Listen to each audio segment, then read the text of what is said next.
Tuesday morning, when I took the trash out, I ran into my neighbor who walked over and said with a worried expression, "I need to tell you something important. Your wife and your son are hiding something from you." From that moment, I secretly installed hidden cameras. But when I checked the footage, I nearly stopped breathing at who appeared on screen. My heart shattered, but I quickly regained my composure. Soon enough, I would repay them appropriately for the lies they had swung throughout my life all these years. I'm truly grateful you're here. Drop a comment. Have you ever discovered a secret that shattered everything? How did you handle it? Quick note, this is a fictional story crafted for entertainment. Characters and events are imagined. Though the emotions explored may resonate deeply, any resemblance to real people is coincidental. Now let's begin. The trash bag felt heavier than usual that Tuesday morning, February 12th, 2:47 a.m. sharp. I stepped out onto my driveway in Desert Ridge, Scottsdale, and the Arizona winter greeted me with that crisp 65-degree air that makes February mornings almost perfect. Almost the kind of temperature where you don't need a jacket, but the chill still wakes you up faster than coffee. Our neighborhood was quiet at this hour. Most folks were still inside getting ready for their day. The Sonoran Desert stretched out beyond our development, all saguaros and rocky hills turning golden in the early sun. I'd always loved mornings like this, 26 years in this house, and I still appreciated the view.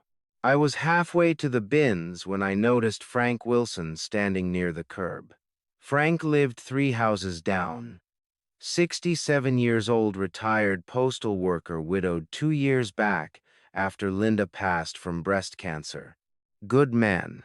The kind who kept his lawn pristine and always waved when you drove by. We'd helped each other with yard work over the years. Shared beers during block parties. The usual neighbor stuff. But he wasn't doing yard work now. He was just standing there waiting. "Morning, Frank." I called out, hoisting the bag toward the recycling bin. He didn't return the greeting right away, just looked at me with this expression I couldn't quite read. Concern, pity. Something that made my stomach tighten before he even opened his mouth. "Michael." He stepped closer, glancing back at my house like he was checking if anyone could hear us. "We need to talk man to man." I set the trash bag down slowly. "Everything okay?" Frank pulled off his Arizona Cardinals cap, the one he wore every single day, and turned it over in his hands. I'd known this man for 15 years, and I'd never seen him look uncomfortable before. Not even at Linda's funeral. "There's been someone coming to your house," he said quietly, "when you're gone on your work trips." The morning air suddenly felt a lot colder than 65 degrees. "What do you mean, someone?" "A man." Frank's jaw tightened.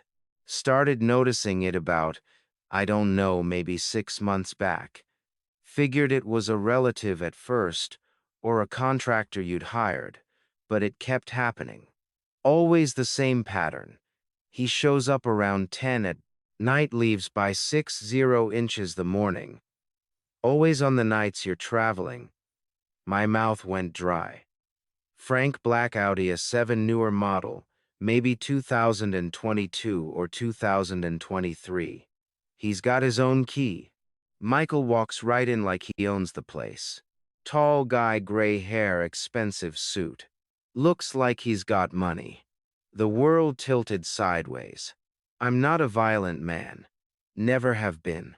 But in that moment, I wanted to put my fist through something. Instead, I just stood there, the trash bag forgotten at my feet, trying to process words that didn't make any sense. How many times my voice didn't sound like mine. Frank looked down at his cap. "See, I stopped counting after a dozen. Could be more." "I'm sorry, Michael. I should have told you sooner, but I kept thinking maybe I was wrong. Maybe it was innocent. Maybe." "No." I held up a hand. "I don't know, Frank. You're telling me now. That's what matters." He nodded, clearly relieved. If you need anything, I appreciate it. I picked up the trash bag with hands that had started to shake. I really do. We stood there for another moment. Two middle-aged men in a quiet Scottsdale subdivision. One of us having just destroyed the other's entire world with a few sentences. Take care of yourself, Frank said, finally putting his cap back on. I watched him walk back to his house, then turned toward my own. The two-story, Spanish colonial we'd bought in 1998. 4 bedrooms, 3 baths, desert landscaping, worth about $780. 000. Now, according to the last appraisal, Catherine had picked out every detail. The terracotta roof tiles, the wooden beams in the living room, the fountain in the backyard, our home. I walked back inside, and the familiar smell of morning coffee hit me. Catherine was in the kitchen, her back to me, pouring coffee into her favorite mug, the one that said "World's Best Mom," that Austin had given her for Mother's Day years ago. She was wearing her blue silk robe, her dark hair still damp from the shower. 26 years. I knew that robe. I knew the way she held her coffee cup. I knew the little sounds she made in the morning. The way she always checked her phone while the coffee brewed. I thought I knew her. "Hey, hun," she said without turning around. "You were out there a while. Everything okay?" "Yeah." The lie tasted like copper in my mouth. "Just chatting with Frank." Austin was at the kitchen table, 26 years old and glued to his phone like always, probably scrolling through social media or whatever was trending this week. He'd been living with us since dropping out of Arizona State 4 years ago. Couldn't hold a job. Couldn't seem to figure out what he wanted to do with his life. We'd been patient, supporting him, hoping he'd find his way. He didn't even look up when I walked in. Everything looked normal. Catherine sipping her coffee. Austin on his phone. The morning news playing softly on the TV in the living room. The scent of her lavender soap mixing with the dark roast Colombian blend I bought from Costco every month. Normal. Except it wasn't. Not anymore. I sat down at the table across from Austin, my own coffee cup trembling slightly in my hands. I forced myself to take a sip, forced myself to breathe normally, forced myself to look at my wife and son, and act like the world hadn't just shattered into 1,000 pieces. A flashback hit me without warning. Our wedding day, September 1998, at that little chapel in Paradise Valley. Catherine in her white lace dress, holding my hands at the altar, tears in her eyes. "I will love you forever," she'd said. Her voice had been so sure, so steady. I'd believed every word. I'd built my entire life on those words. That memory felt like it belonged to someone else, now some other Michael Harrison who didn't know what I knew. "You okay, Dad?" Austin glanced up from his phone. "You look weird." "Just tired," I managed. "Long week." Catherine turned around, studying my face with those brown eyes I'd woken up next to for 2.5 decades. "You've got Houston tomorrow, right?" "Houston. Another business trip. Another night away. Another opportunity for someone with a black Audi to use his key." "Yeah," I said. "Houston." She smiled at me. That same smile that had made me fall in love with her. At a company picnic 27 years ago, the smile I'd trusted completely. "You work too hard," she said softly. I looked down at my coffee, at my hands wrapped around the ceramic mug. Hands that had held our son when he was born. Hands that had built a life, a career, home. Hands that were shaking so badly I had to set the cup down before I spilled it. "Yeah," I said again. "Maybe I do." Austin went back to his phone. Catherine went back to her coffee. The morning news droned on about traffic and weather. And I sat there at my kitchen table in my house with my family, knowing that nothing would ever be normal again. The coffee had gone cold in my cup, but I hadn't moved to refill it. I sat there at that kitchen table, watching Catherine finish her coffee and Austin scroll through his phone. Everything looked normal. Too normal. Like a stage set where the actors were waiting for their cue. I needed to test them. Needed to see if Frank had been wrong. If maybe I was overreacting. Maybe there was some reasonable explanation. Maybe no. I had to know. You know, I said casually, setting down my mug. Frank said something really odd this morning when I was taking out the trash. The change was immediate.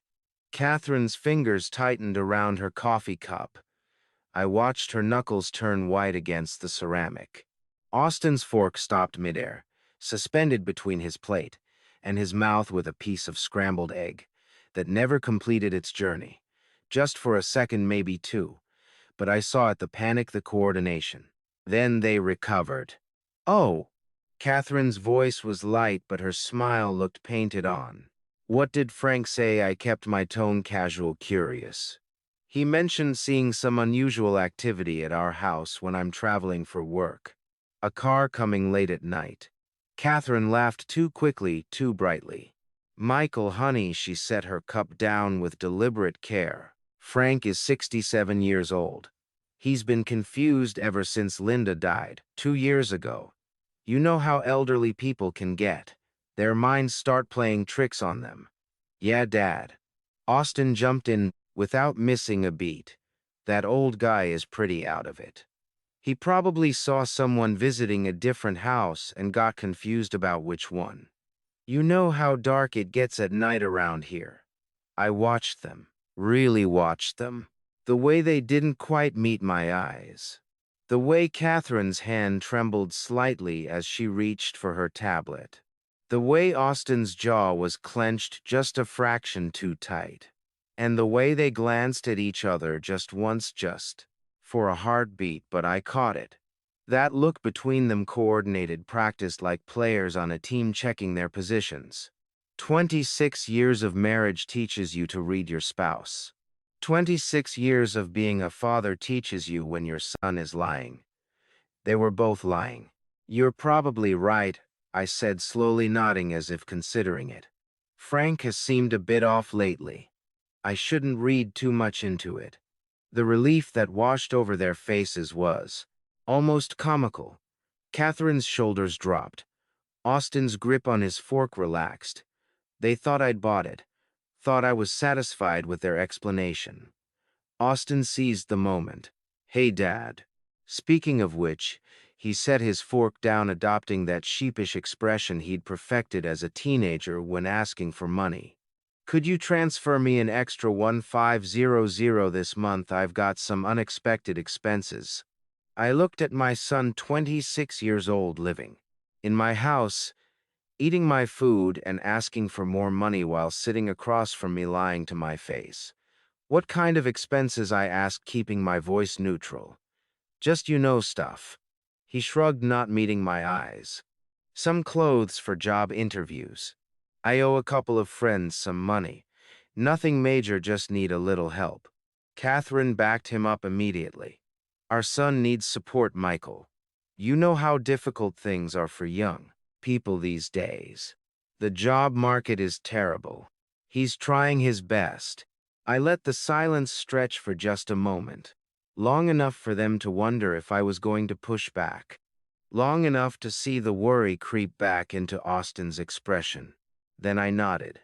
Sure, I'll transfer it tonight. The relief was instant, visible. Austin actually smiled, the first genuine expression I'd seen from him all morning. Thanks, Dad. You're the best. Catherine reached across the table and squeezed my hand. You're a good father, Michael. Austin is lucky to have you. Her hand felt cold. Or maybe mine was. I couldn't tell anymore. I should get ready for work, I said, standing. My legs felt steadier than I expected. Maybe shock has its benefits. Don't forget you're leaving for Houston tomorrow. Catherine reminded me, already turning back to her tablet. How could I forget? I said. Houston. Another business trip. Another night away from home. Another opportunity for someone with a black Audi and a key to walk through my front door. I walked out of the kitchen, my footsteps echoing on the tile floor. But instead of heading downstairs to our bedroom, we'd converted the main floor guest room into our master suite 3 years ago for convenience. I stopped at the base of the stairs leading up to the second floor. There was a spot on the upper landing, just around the corner where the acoustics of the house did something strange. Sound carried up from the kitchen perfectly, like the house itself was designed to betray secrets. I discovered it years ago, back when Austin was in high school, and we'd wanted to make sure he wasn't getting into trouble with his friends. Funny how these architectural quirks come back to haunt you. I climbed the stairs slowly, quietly testing each step to avoid the creaks. I'd memorized over 2 decades. The third step from the top, the seventh from the bottom. I knew which ones to avoid. At the top, I pressed my back against the wall, just out of sight, and waited. It didn't take long. The upper landing was silent except for the sound of my own breathing. I pressed my back against the wall, every muscle tensed, waiting. Then their voices drifted up from the kitchen below. Low, urgent, conspiratorial. "Austin, this is serious." Catherine's whisper carried perfectly through the architecture of our home. "If your father installs cameras, Mom, relax." Austin cut her off. "Dad's clueless. He doesn't suspect anything. He's been traveling for work for years and never noticed a thing." My hand found the wall for support. My legs felt like they might give out beneath me. "You need to tell Douglas to be more careful." Catherine continued. "What Frank saw. I texted him last night. Already." Austin's voice held an edge of irritation. "He said not to worry. He called Dad the perfect fool who only thinks about work." The perfect fool. Those words hit me like physical blows. I had to bite down on my tongue to keep from making a sound. Tasted copper blood. My own blood from my own teeth in my own mouth, while my wife and son discussed how stupid I was. "Besides," Austin went on, "he still owes me money, $750 for this month plus the extra $500 he promised last week. $750 every month." My son was being paid to keep quiet about my wife's affair. "Oh, he'll pay," Catherine said. Her voice was matter-of-fact, businesslike. "He always does. Just make sure your father stays blind to it." Douglas. They were talking about Douglas Anderson. The pieces clicked into place with sickening clarity. Douglas Anderson, my boss for the past 8 years. 6'2", gray hair. Always impeccably dressed in suits that cost more than my monthly mortgage payment. Drove a black Audi A7, the exact car Frank had described. Douglas controlled my project schedule. He assigned my business trips. He knew exactly when I'd be out of town, exactly how long I'd be gone, exactly when the house would be empty except for my wife. My wife and her key-holding lover. The nausea hit me hard. I pressed one hand against my mouth, swallowing it down, forcing myself to stay silent to keep listening. "I have to go," Austin said. "Meeting some friends." "Be careful with that money," Catherine warned. "Don't blow it all in one place." I heard movement, chairs scraping. The conversation was ending. I forced myself to move, forced my legs to work to carry me down the stairs, with measured, normal steps, one foot in front of the other. Don't run. Don't stumble. Act natural. By the time I reached the bottom, Austin was heading toward the garage, phone already back in his hand. He didn't even glance my way. Catherine was rinsing her coffee cup at the sink, humming softly some song from the radio. She looked so peaceful, so content. "I'm heading to work," I said. My voice came out steady, even completely at odds with the chaos screaming through my head. "Have a good day, honey." She smiled at me over her shoulder, that same smile I'd woken up to for 26 years. "Sure." Don't forget to pack for Houston tonight. I won't. I grabbed my keys from the hook by the garage door. The same hook where they'd hung for 2 decades. The same keys that opened the same car, parked in the same driveway of the same house where my wife was sleeping with my boss while my son took payment for his silence. Love you, Catherine called after me. The words made my stomach turn, but I said them back anyway, because that's what we did. That's what we'd always done. Love you too. I walked through the garage past Austin's old bike that hadn't been ridden in years, past the storage bins full of Christmas decorations, past the tools I'd organized so carefully last summer, and got into my truck. A Ford F1, 155 years old, perfectly maintained, a sensible vehicle for a sensible man who went to work every day and provided for his family and never suspected a thing. The perfect fool. I closed the door, put the keys in the ignition, and sat there. The garage door was still open. I could see our street through the opening. The Johnsons' house across the way. The Rodriguez's place next door. Frank's house 3 doors down, where a 6-7-year-old widower had tried to warn me that my life was a lie. 3 minutes passed, maybe longer. I don't know. Time felt strange, like it was moving too fast and too slow simultaneously. My hands were shaking. I gripped the steering wheel until my knuckles turned white, the same way Catherine's had when I'd mentioned Frank's warning. The same physical tell that had given her away. Douglas Anderson, the man who'd hired me, mentored me, sent me congratulations cards. When I finished big projects, came to our house for dinner parties, where Catherine had laughed at his jokes and poured his wine and smiled that smile that I'd thought was just her being a good hostess. How long? How many of those business trips? How many nights had I been in Houston or Denver or Phoenix while Douglas Anderson was in my house, in my bed with my wife and Austin? My son, 26 years old, the kid I'd taught to ride a bike, to throw a baseball, to change a tire. The boy who'd cried when his dog died and hugged me so tight on his first day of school. That same person was upstairs right now, probably texting Douglas about how well he'd deflected my suspicions at breakfast. $750 a month. I did the math automatically. Engineer's habit.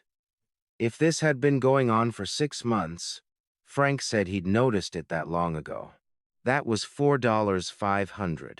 If it was longer, 10 months would be $7,500. A year would be $9,000 that my son had been paid to lie to my face. The garage smelled like oil and concrete, and the lavender detergent Catherine used on our towels. Normal smells, the smell of home. Except it wasn't home anymore. Maybe it never had been. I turned the key. The engine started with its familiar rumble. I put the truck in reverse and backed out of the driveway with the same careful movements I'd made thousands of times before.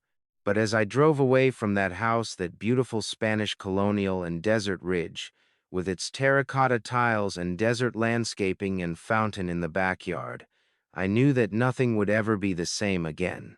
The perfect fool was done being fooled. The Phoenix skyline stretched out beyond my 5th-floor window at Cortec Construction Group, but I wasn't seeing it. I'd driven the 23 miles from Scottsdale to downtown on autopilot, barely registering the other cars on the 101. Now I sat at my desk, surrounded by blueprints and project specifications that might as well have been written in a foreign language. The numbers on my screen blurred together. The CAD drawings made no sense. All I could see was my son's face across the breakfast table. All I could hear was Catherine's voice drifting up from the kitchen. Just make sure your father stays blind to it. My hands moved across the keyboard, out of habit, pulling up spreadsheets I couldn't focus on. But my mind was doing different calculations now. The kind of math no engineer wants to run. 18 business trips in the last 6 months. I'd counted them on the drive over, ticking them off mentally. Houston 3 times. Denver twice. San Diego Albuquerque. Las Vegas Tucson. 3 nights average per trip, some longer. 54 nights away from home. 54 opportunities for someone with a key to park his black Audi in my driveway. 54 chances to walk through my front door. 54 nights in my bed with my wife in my house. The numbers made me feel sick. Morning, Michael. I looked up. Douglas Anderson stood in my doorway. 6'2". Gray hair styled perfectly. The kind of expensive cut you get at those upscale places in Kieran Commons that charge $80 just for a trim. Charcoal suit, with subtle pinstripes that probably cost more than my monthly truck payment. Maybe $2,000. Maybe more. He looked exactly like Frank had described, right down to the confident way he walked, like he owned every room he entered, because he did own rooms. My office, my schedule, my home when I wasn't in it. Warning. I managed my voice steadier than I felt. Douglas stepped inside, hands in his pockets, completely at ease. We'd worked together for 8 years. He'd hired me when Core was expanding their industrial engineering division, promoted me twice, given me the kind of projects that built careers. I trusted him, respected him, invited him into my home. "We need you in Houston next week," he said. "The refinery project there. Having issues with the cooling system specs. Need your expertise. 4 days, maybe 5. 4 days, maybe 5. The calculation ran through my head automatically. 4 nights minimum. 4 more opportunities. 4 more times he'd have my house to himself while I was 1,000 miles away, solving problems for a company that paid him to send me on trips that served his own purposes. He controlled my schedule, selected my assignments, decided when I traveled, and for how long. He'd been creating his own opportunities all along. Houston. I forced my face into what I hoped looked like normal concern about work. Sure. When do I leave? Thursday. Douglas pulled out his phone, checking something. I'll have Amanda book your flight. United direct flight, your usual. Everything okay? You seem a bit distracted. I was a 52-year-old man looking at my boss.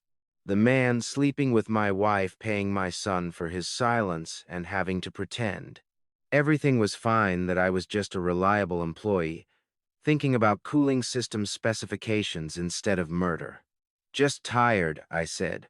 The lie came out smooth, natural. Didn't sleep well. Houston's no problem. I'll confirm the flight details tonight. Douglas smiled, clapped me on the shoulder, like we were friends, like he hadn't called me the perfect fool to my son. The touch made my skin crawl. I forced myself not to flinch, not to pull away, not to grab his wrist and break it. "That's why you're my best engineer, Michael," he said. "Always reliable, dependable, predictable, the perfect fool." He left, his footsteps fading down the hallway toward his corner office, the executive suite, the place where he made 6 figures and decided which projects got priority and which engineers got sent where. I sat in the silence of my office, surrounded by the evidence of 15 years of work at this company. Commendations on the wall, photos from completed projects, a plaque from last year when I'd finished the Tempe facility ahead of schedule and under budget. My phone buzzed. "Catherine, don't forget to pack tonight. Love you." A memory hit me without warning. Our wedding reception 26 years ago. Catherine had pulled me onto the dance floor, laughing, her white dress swirling around her. "I'm the luckiest woman in the world," she'd said, resting her head against my shoulder. The DJ was playing something slow. Her friends were watching. Her mother was crying happy tears. I'd believed her, believed I was lucky too. Believed in the life we were building together. Now I understood I hadn't been lucky. I'd been selected, targeted, a stable engineer with a good income and a trusting nature. The kind of man who worked hard and traveled for business and never asked too many questions. The perfect mark. I opened a private browser window, typed carefully. Hidden camera installation. Phoenix, Arizona. The search results loaded. Dozens of companies. I scrolled through them systematically, reading reviews, checking credentials, looking for something that would work. Tech Secure Systems caught my eye. 4.9 stars across 200 reviews. Discreet Surveillance Specialists. Professional installation. No one will know. I clicked through to their website, read about their services. Hidden cameras. Audio recording. Motion-activated systems. Cloud storage, real-time monitoring. Everything I'd need to document what was happening in my house when I wasn't there. I bookmarked the page, closed. The browser cleared my history. The blueprints on my desk came back into focus. Project specifications, budget projections. The normal work of a normal Tuesday for a normal engineer who would go on a normal business trip next week. Except nothing was normal anymore. And by the time I came back from Houston or wherever Douglas was sending me next, I'd have cameras in every room recording everything, every conversation, every movement, every moment of the lie my life had become. They wanted me blind, fine. I'd been blind for 6 months, maybe longer. But I was done being the perfect fool. Now I was going to be the perfect documentarian. The smell of roasted chicken hit me the moment I walked through the front door. February 12th, 6:47 p.m. I'd left work early, driven home through rush hour traffic on the 101. My mind churning through camera specifications and installation logistics instead of the engineering reports I was supposed to be reviewing. Catherine had made my favorite dinner. Herb roasted chicken with root vegetables. The recipe she'd perfected over the years, the one she always made for special occasions. Birthdays, anniversaries, celebrations. The irony wasn't lost on me. Perfect timing, she said, smiling as I set my briefcase down. Dinner's just ready. The dining room table was set with our good plates, the ones we'd gotten as a wedding gift from her aunt. Cloth napkins, candles. Austin was already seated, phone face down next to his plate for once. Everything looked like a normal family dinner. Picture perfect. The kind of scene you'd see in a home magazine. I sat down and watched Catherine bring out the chicken on a platter. Golden brown skin, perfectly seasoned. Steam rising into the air. Along with that, familiar rosemary scent. My stomach turned. "This looks amazing," I said. "Because that's what you say. That's what the perfect fool would say." We passed dishes, filled plates, made small talk about nothing important. Catherine mentioned something about her book club. Austin grunted responses between bites. I moved food around my plate, tasting nothing, feeling nothing except the weight of what I knew pressing down on my chest. Then I set my fork down deliberately. "Carefully, I've been thinking," I said. "I traveled too much, missing too much time with you both. I want to talk to Douglas about cutting back on trips. Maybe let some of the other engineers handle the site inspections." The change was immediate. Catherine's smile froze. Her eyes widened just a fraction of a second, but I caught it. That flash of panic before she locked it down. Austin's fork clattered against his plate. "But honey," Catherine recovered quickly, her voice smooth. "Your career. Cortec depends on you. You're their best project engineer. Now isn't the time to step back." "Dad." Austin jumped in, urgent. "You're up for regional director, right? Cutting back on travel now would look terrible, like you're not committed anymore." I watched them work in tandem, tag teaming, convincing me to stay on the road. They needed me gone. "Cortec will understand if you need to prioritize family," I said, testing further. 26 years of marriage. "Catherine, I should be here more with you. We understand when you have to travel." Catherine reached across the table, covering my hand with hers. Her touch felt cold. "We're proud of your dedication, aren't we, Austin?" "Yeah, Dad." Austin nodded enthusiastically.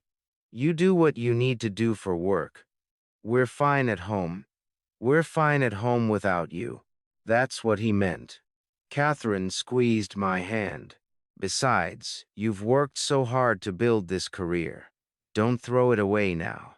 The promotion is so close. A few more months of travel, and then you'll have more flexibility. Won't that be better? A few more months. A few more opportunities for Douglas. A few more payments to Austin." I let the silence stretch like I was considering it, like I was a man torn between work and family struggling with a difficult decision. "Maybe you're right," I said, finally, sighing as if accepting defeat. "Career comes first. I miss you guys." The relief on their faces was unmistakable.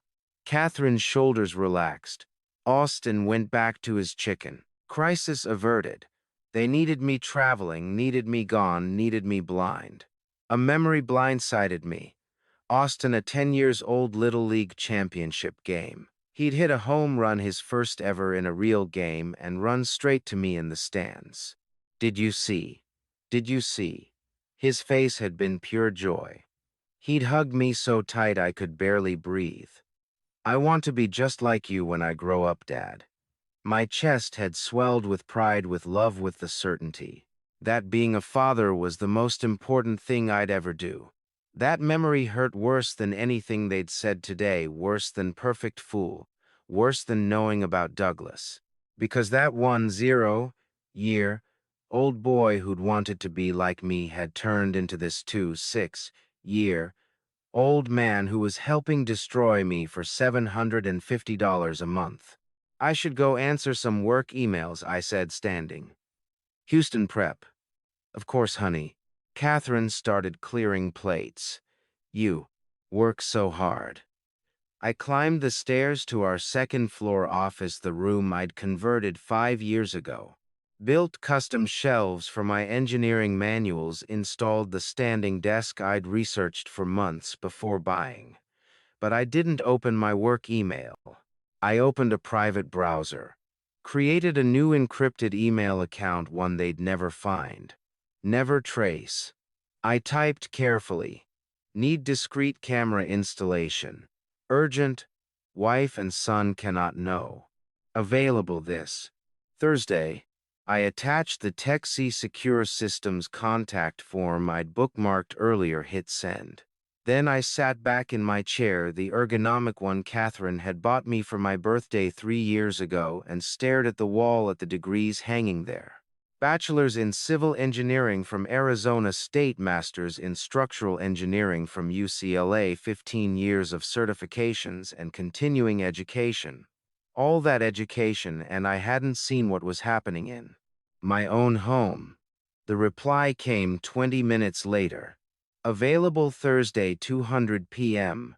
4-camera package. $4,500. Complete discrete installation. 2 to 3 hours. Vigil Pro app for remote viewing. Can provide references." My fingers moved across the keyboard. "Confirmed. Will send address separately. Need cameras in master bedroom, living room, kitchen, and garage entrance. Motion activated.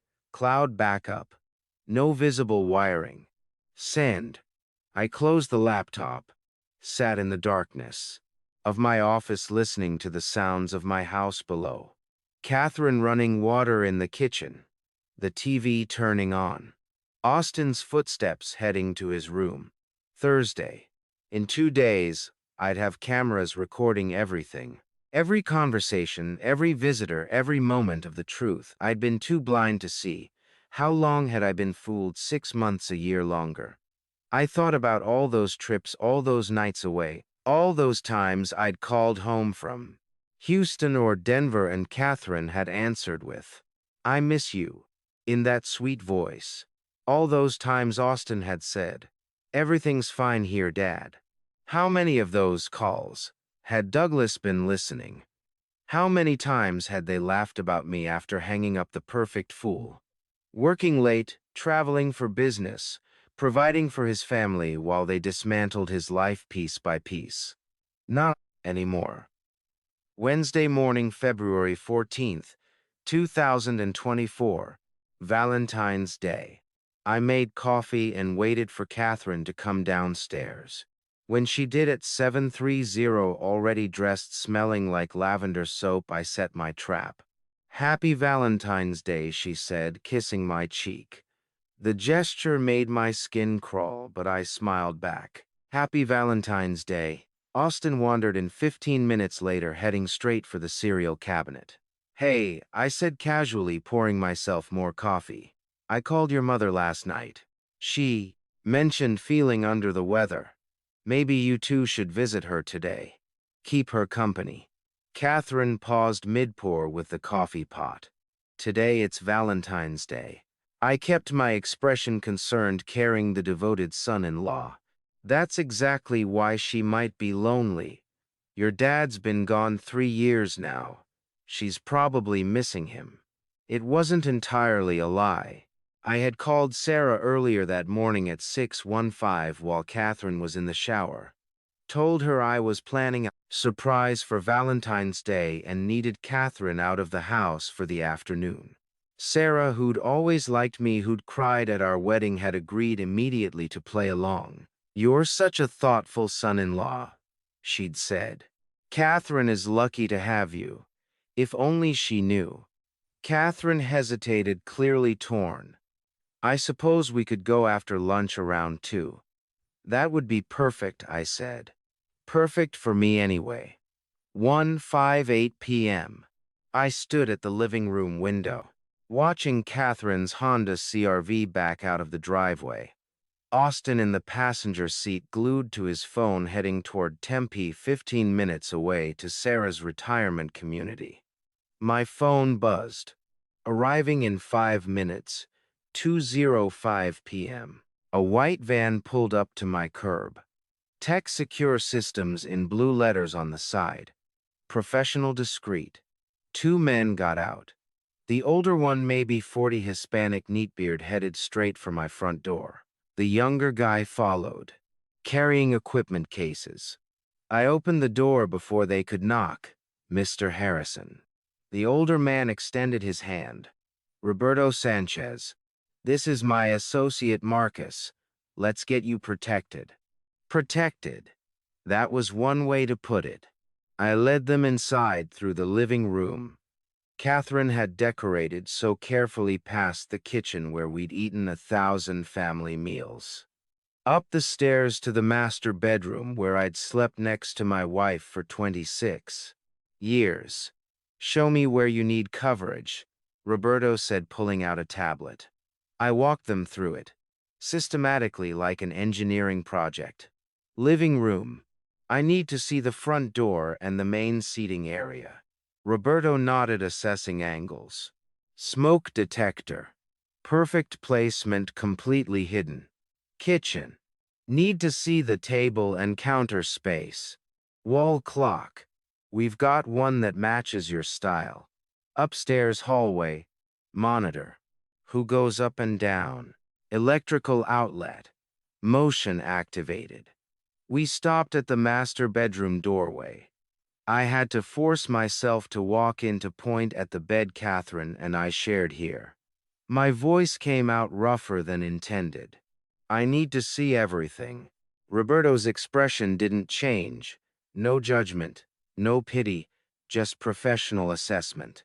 "We'll replace your alarm clock with an identical model. Built-in camera. Perfect angle. Your wife won't notice the difference." The installation took 2 hours and 40 minutes. I watched them work with strange detachment. Like I was watching someone else's life, some other man having cameras hidden in his own home because his wife was sleeping with his boss and his son was being paid to keep quiet about it. Roberto worked efficiently, explaining each step. Marcus handled the wiring, making everything invisible. They were professionals. How many other desperate husbands had stood exactly where I was standing at 4:45 p.m.? Roberto pulled out his phone. Download this Vigil Pro. I'm adding your devices now.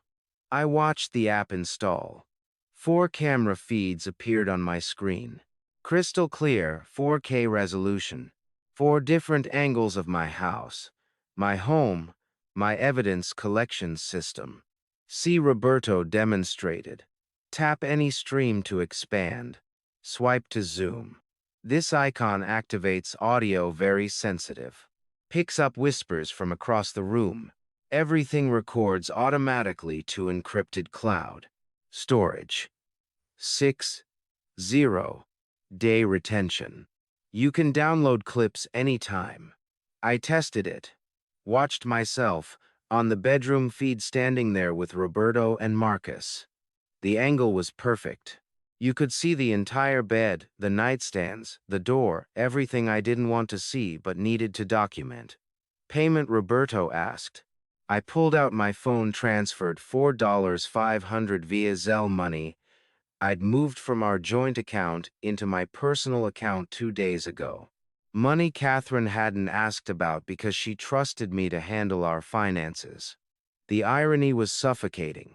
Roberto and Marcus finished packing up at 5:20 p.m. The house looked exactly the same. Nothing suspicious, nothing out of place. At the door, Roberto handed me his business card. If you need anything, Mr. Harrison, call me directly. And he paused. I'm sorry. Whatever's happening, I'm sorry you're going through it. I nodded, couldn't speak. Shook his hand, watched them drive away.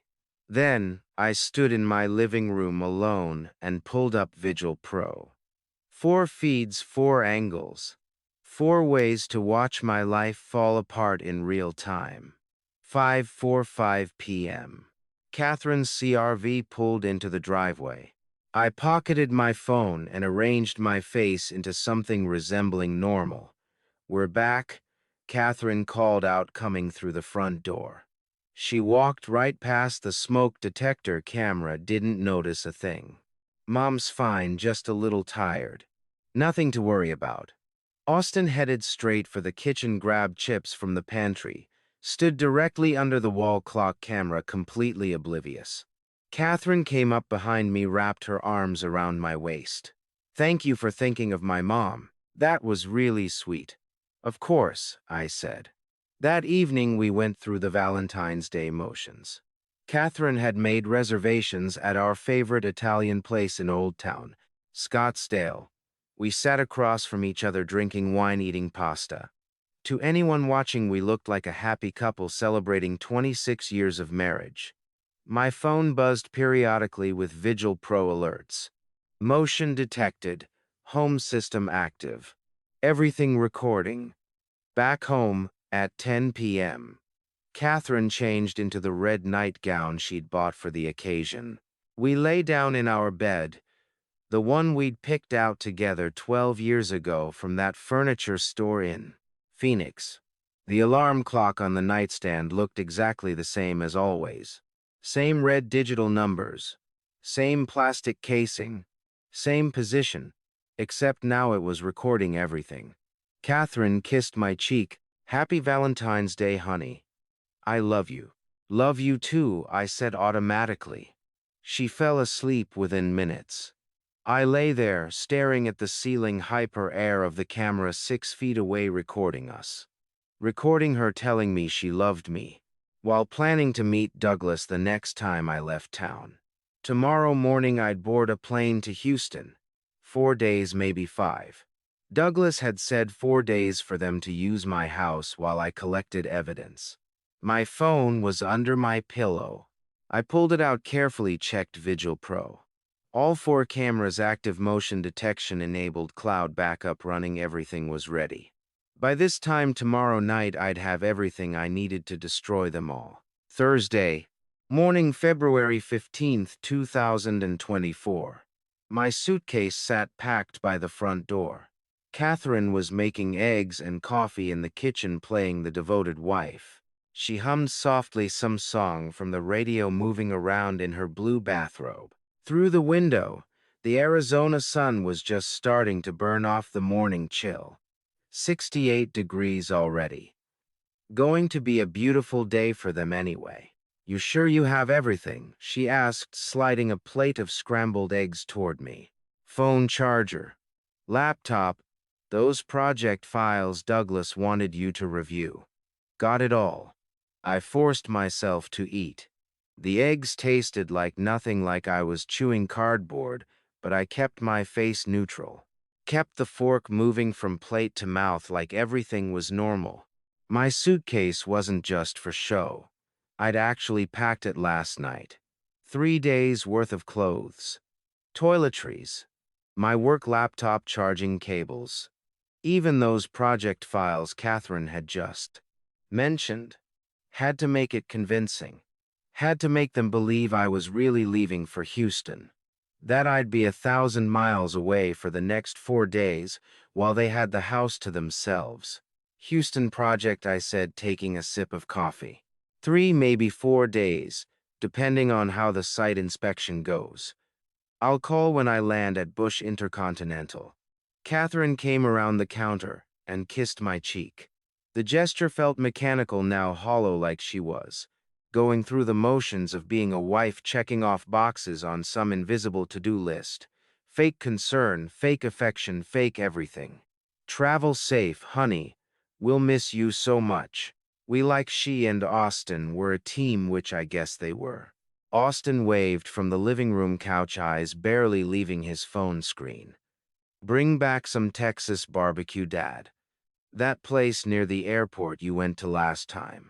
I looked at my son, 26 years old, sitting on the couch I'd bought. In the house I paid for, eating food I provided, getting paid $750 a month to lie to my face. Will do, I said. I watched them both carefully over the rim of my coffee mug, the barely concealed relief on their faces. The way Catherine's smile finally reached her eyes for the first time in days. The way Austin's shoulders relaxed, his posture loosening like a weight had been lifted. They wanted me gone, needed me gone. Were counting down the minutes until my truck pulled out of the driveway. Guess I should hit the road, I said, standing and carrying my plate to the sink. Traffic to Sky Harbor is going to be brutal this time of morning. Don't want to miss my flight. Catherine followed me to the front door, playing her part perfectly. She straightened my collar, even though it didn't need straightening. Brushed imaginary lint off my shoulder, hugged me with just enough pressure to seem genuine. Love you, she said. Love you too. The words tasted like ashes in my mouth. I grabbed my suitcase, heavier than usual because I'd actually packed everything, and walked through the garage to my truck, loaded the suitcase in the bed, started the engine. Catherine stood in the doorway waving. Picture-perfect suburban wife seeing her hard-working husband off on another business trip. I backed out of the driveway at 8:30 a.m. sharp. She was still waving when I turned onto the street, still playing the role, still lying. But I didn't head west toward Phoenix Sky Harbor Airport like I'd said. Didn't take the usual route toward the 202 and then the 143 south to the terminals. Instead, I drove east on Loop 101, then south toward Tempe. Traffic was light mid-morning. Took me 15 minutes to reach my brother's apartment complex on Rural Road, just a few blocks, Arizona State University. Matthew Harrison, 49 years old, 3 years younger than me, financial analyst for a tech company. Divorced 5 years ago, his ex-wife had cheated on him with her personal trainer. Now he lived alone in a modest 2-bedroom apartment, worked too much, traveled constantly, currently in Amsterdam on a business trip until next Tuesday. I'd called him last night after Catherine had gone to bed. Matt, I need to use your place for a few days. Can't explain over the phone right now, but it's important. Really important. Matthew hadn't asked questions. Never did. That's what I'd always loved about my little brother. He just understood when something was serious. Keys under the green, welcome, Matt. He'd said apartment 3C, 3rd floor. I'm in Amsterdam until Tuesday morning. Mikasa is Sukasa big brother. Stay as long as you need. Whatever you're dealing with, I've got your back. I found the key, Jules. I found the key exactly where he'd said. Let myself into the apartment building.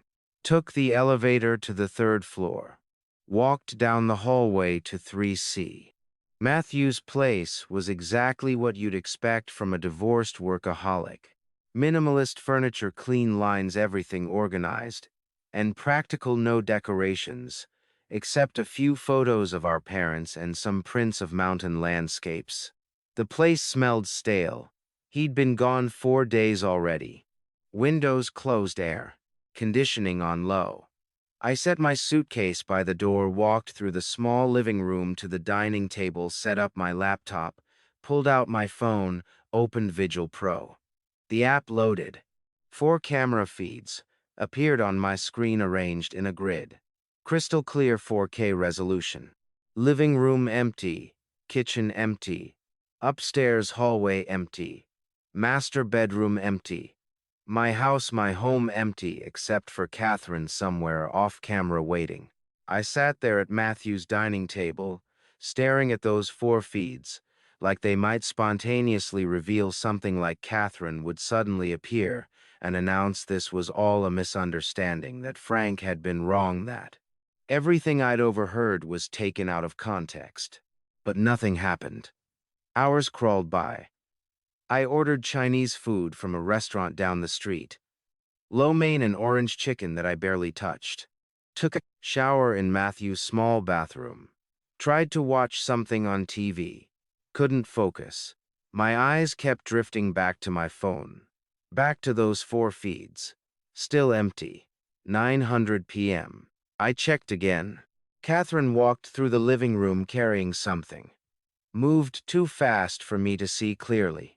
9:30. Nothing. 9:50. Catherine appeared in the living room feed again. This time I saw her clearly. She was wearing a dress I didn't recognize. Blue fitted. She'd done her makeup more than usual. Her hair was styled, curled at the ends. She looked beautiful. She was getting ready for someone. My hands started shaking. 9, 5, 8. Austin left through the front door. The living room camera caught him checking his phone, grabbing his leather jacket from the coat rack by the entrance. He glanced back at the house once, like he was making sure everything was clear, then walked out of frame. The house was empty now, just Catherine, waiting. My heart hammered against my ribs. I stood up from Matthew's dining table, sat back down, stood up again, paced the small living room, phone gripped so tight my knuckles turned white. This was it. This was the moment. 26 years of marriage, about to be documented in 4K resolution with crystal clear audio. 10:05 p.m. The doorbell rang. If you're still with me at this point, I'd love to hear from you. Drop a comment sharing your prediction. Who do you think is at the door? And what do you think Michael is about to discover? Your theories always fascinate me, and I read every single one. Quick reminder, this narrative contains fictionalized elements crafted for storytelling. If this style doesn't suit your preferences, feel free to pause here. Otherwise, let's find out what happens when that door opens. My finger hovered over the audio activation button. On the living room camera, Catherine opened the door. Douglas Anderson stepped inside, 6'2" charcoal suit with subtle pinstripes, Italian leather shoes that probably cost more than my monthly mortgage payment. He carried a bottle of wine in one hand and flowers in the other. I zoomed in on the wine label, Napa Valley Cabernet, the same vineyard Catherine and I had visited on our 15th anniversary. Retail price around $180. He'd brought expensive wine to drink in my house. Before Catherine could say a word, Douglas pulled her into a kiss. I counted 18 seconds. Couldn't look away, even though every second felt like a knife twisting in my chest. Deep, hungry, his hand cupped behind her neck. Her body melted into his like they'd done this 1,000 times before. My hands gripped the edge of Matthew's dining table so hard my knuckles turned white. The wood creaked under the pressure. When they finally broke apart, Douglas handed her the roses. 12 red roses. I could see them clearly on the 4K feed. For the most beautiful woman in Arizona, he said. Catherine laughed a sound I'd never heard in 26 years of marriage. Light girlish, delighted like a teenager with her first crush. You're such a smooth talker, Doug. Doug. She had a nickname for him. I tapped the audio button. The sound came through crystal clear, like they were in the room with me instead of 15 miles away. They moved to the kitchen. Camera 2 activated automatically, the motion sensor doing exactly what Roberto had promised. I watched Catherine pull out our corkscrew, the one we'd bought at that winery in Napa Valley. She reached into the cabinet and took down 2 wine glasses. Not just any glasses. Our anniversary glasses. The Waterford crystal her sister had given us for our 10th anniversary. She was using our anniversary glasses to drink wine with my boss. Douglas opened the bottle with practiced ease. Poured 2 generous servings like he'd done this before. Probably had. How many times? How many nights had I been in Houston or Denver or San Diego while they drank wine in my kitchen? They raised their glasses. 2 uninterrupted nights, Douglas said. Catherine clinked her glass against his. To my husband and his very convenient business trips. They both laughed. The sound made me want to drive back to Scottsdale and put my fist through Douglas's face, but I stayed frozen at Matthew's table watching, documenting, being the engineer instead of the husband. Their conversation continued. I forced myself to listen to every word. When does the fool come back? Douglas asked, taking a sip of the Cabernet. Monday night. We have the whole weekend. Catherine set her glass down, moved closer to him. 3 full days. Perfect. I told Nancy I'm at a company retreat in Flagstaff. Leadership, workshop, team building exercises. All that corporate nonsense. She bought it completely. Nancy, his wife, 54 years old, married to Douglas for 28 years. I'd met her at company Christmas parties. Nice woman. Always asked about Catherine and Austin. Made small talk about gardening and their grandkids. She had no idea either. Douglas swirled his wine, studying it like he was at a tasting room. You know, I almost feel bad for Michael sometimes. Guy works so hard, makes good money, completely clueless about what's happening in his own house. My jaw clenched so tight I thought my teeth might crack. Catherine leaned against the counter. My counter in my kitchen. Don't feel too bad about it. He married his job years ago. Even when he's home, I barely see him. You give me what he never could. Attention, passion, excitement. He's a good provider. I'll give him that. But that's all he is. A good provider. That's all I was to her. A paycheck. A convenient husband who traveled for work and paid the bills while she entertained my boss. I sat in Matthew's apartment, watching this unfold on a 6-inch screen, feeling like I was having an out-of-body experience, like this was happening to someone else. Some other Michael, whose wife was in his kitchen, drinking his expensive wine using his anniversary glasses, mocking him to his boss. But it wasn't someone else. It was me. 1130 p.m. They finished the wine, started moving toward the stairs. The hallway camera caught them perfectly. Douglas's hand on Catherine's waist, her head resting on his shoulder. Both of them laughing about something I couldn't quite hear. The bedroom camera activated. I didn't watch the intimate parts. Fast-forwarded through sections, though the audio kept recording. But I saved everything. Every frame, every word, every second of betrayal documented in crystal clear 4K. I plugged in USB drive.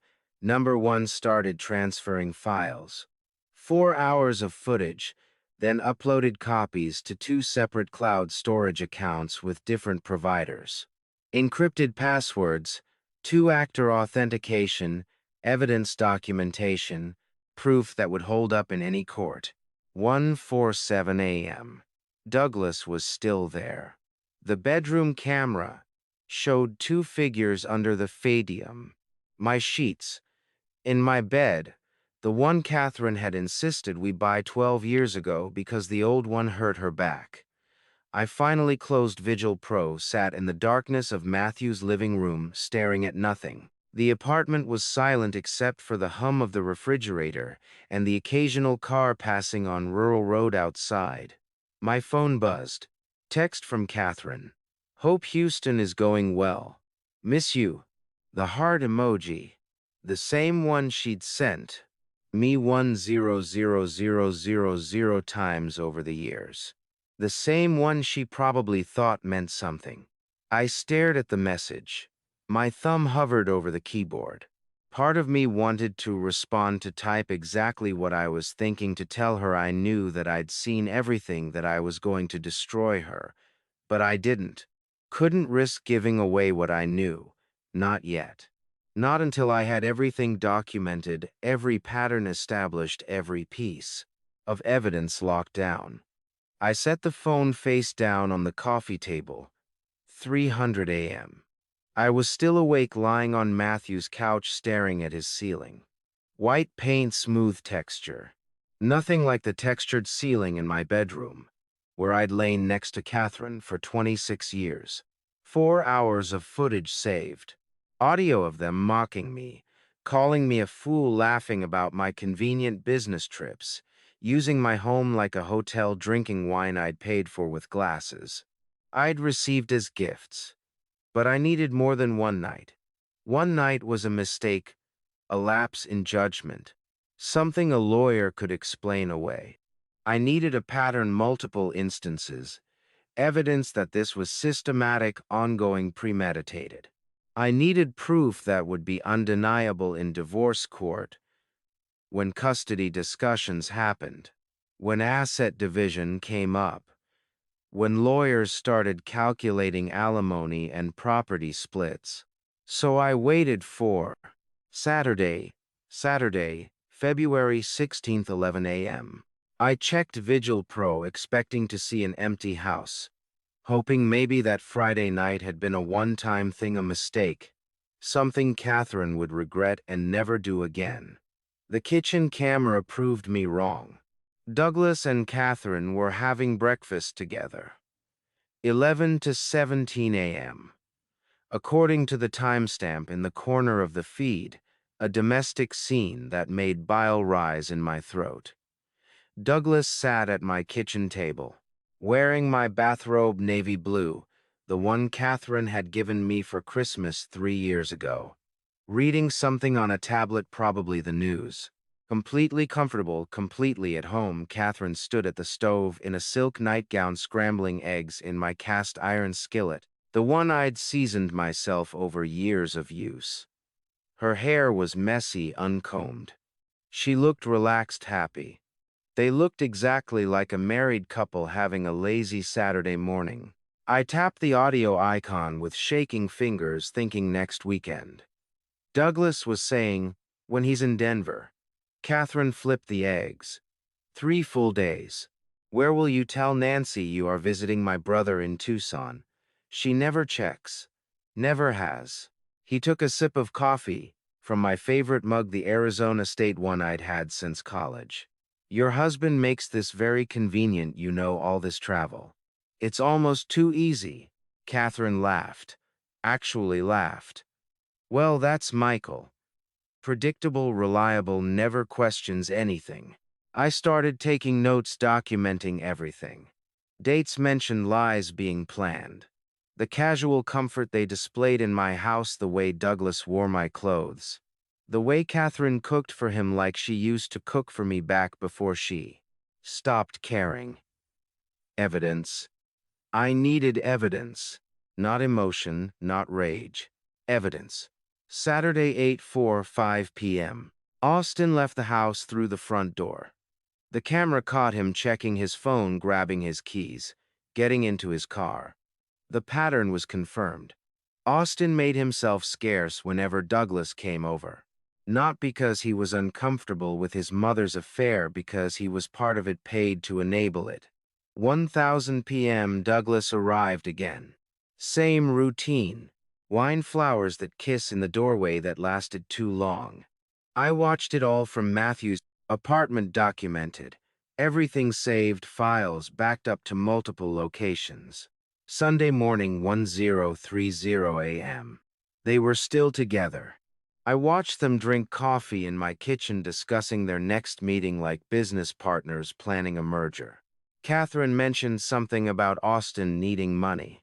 Douglas laughed. Said something about the kid having expensive taste. The kid, my son, their accomplice. Then at 11:30 Sunday morning, the most damning footage appeared. Austin came home. The front door camera caught him walking in casual as anything. No hesitation, no surprise. He went straight to the kitchen where Douglas sat still, wearing my bathrobe like he owned the place. Austin showed zero shock, zero discomfort. "Hey, Douglas. Mom upstairs." "Yeah." Douglas didn't even look up from his phone. "She's in the shower." The familiarity between them made my blood run cold. This wasn't the first time. This wasn't awkward or new. This was routine, practiced, normal.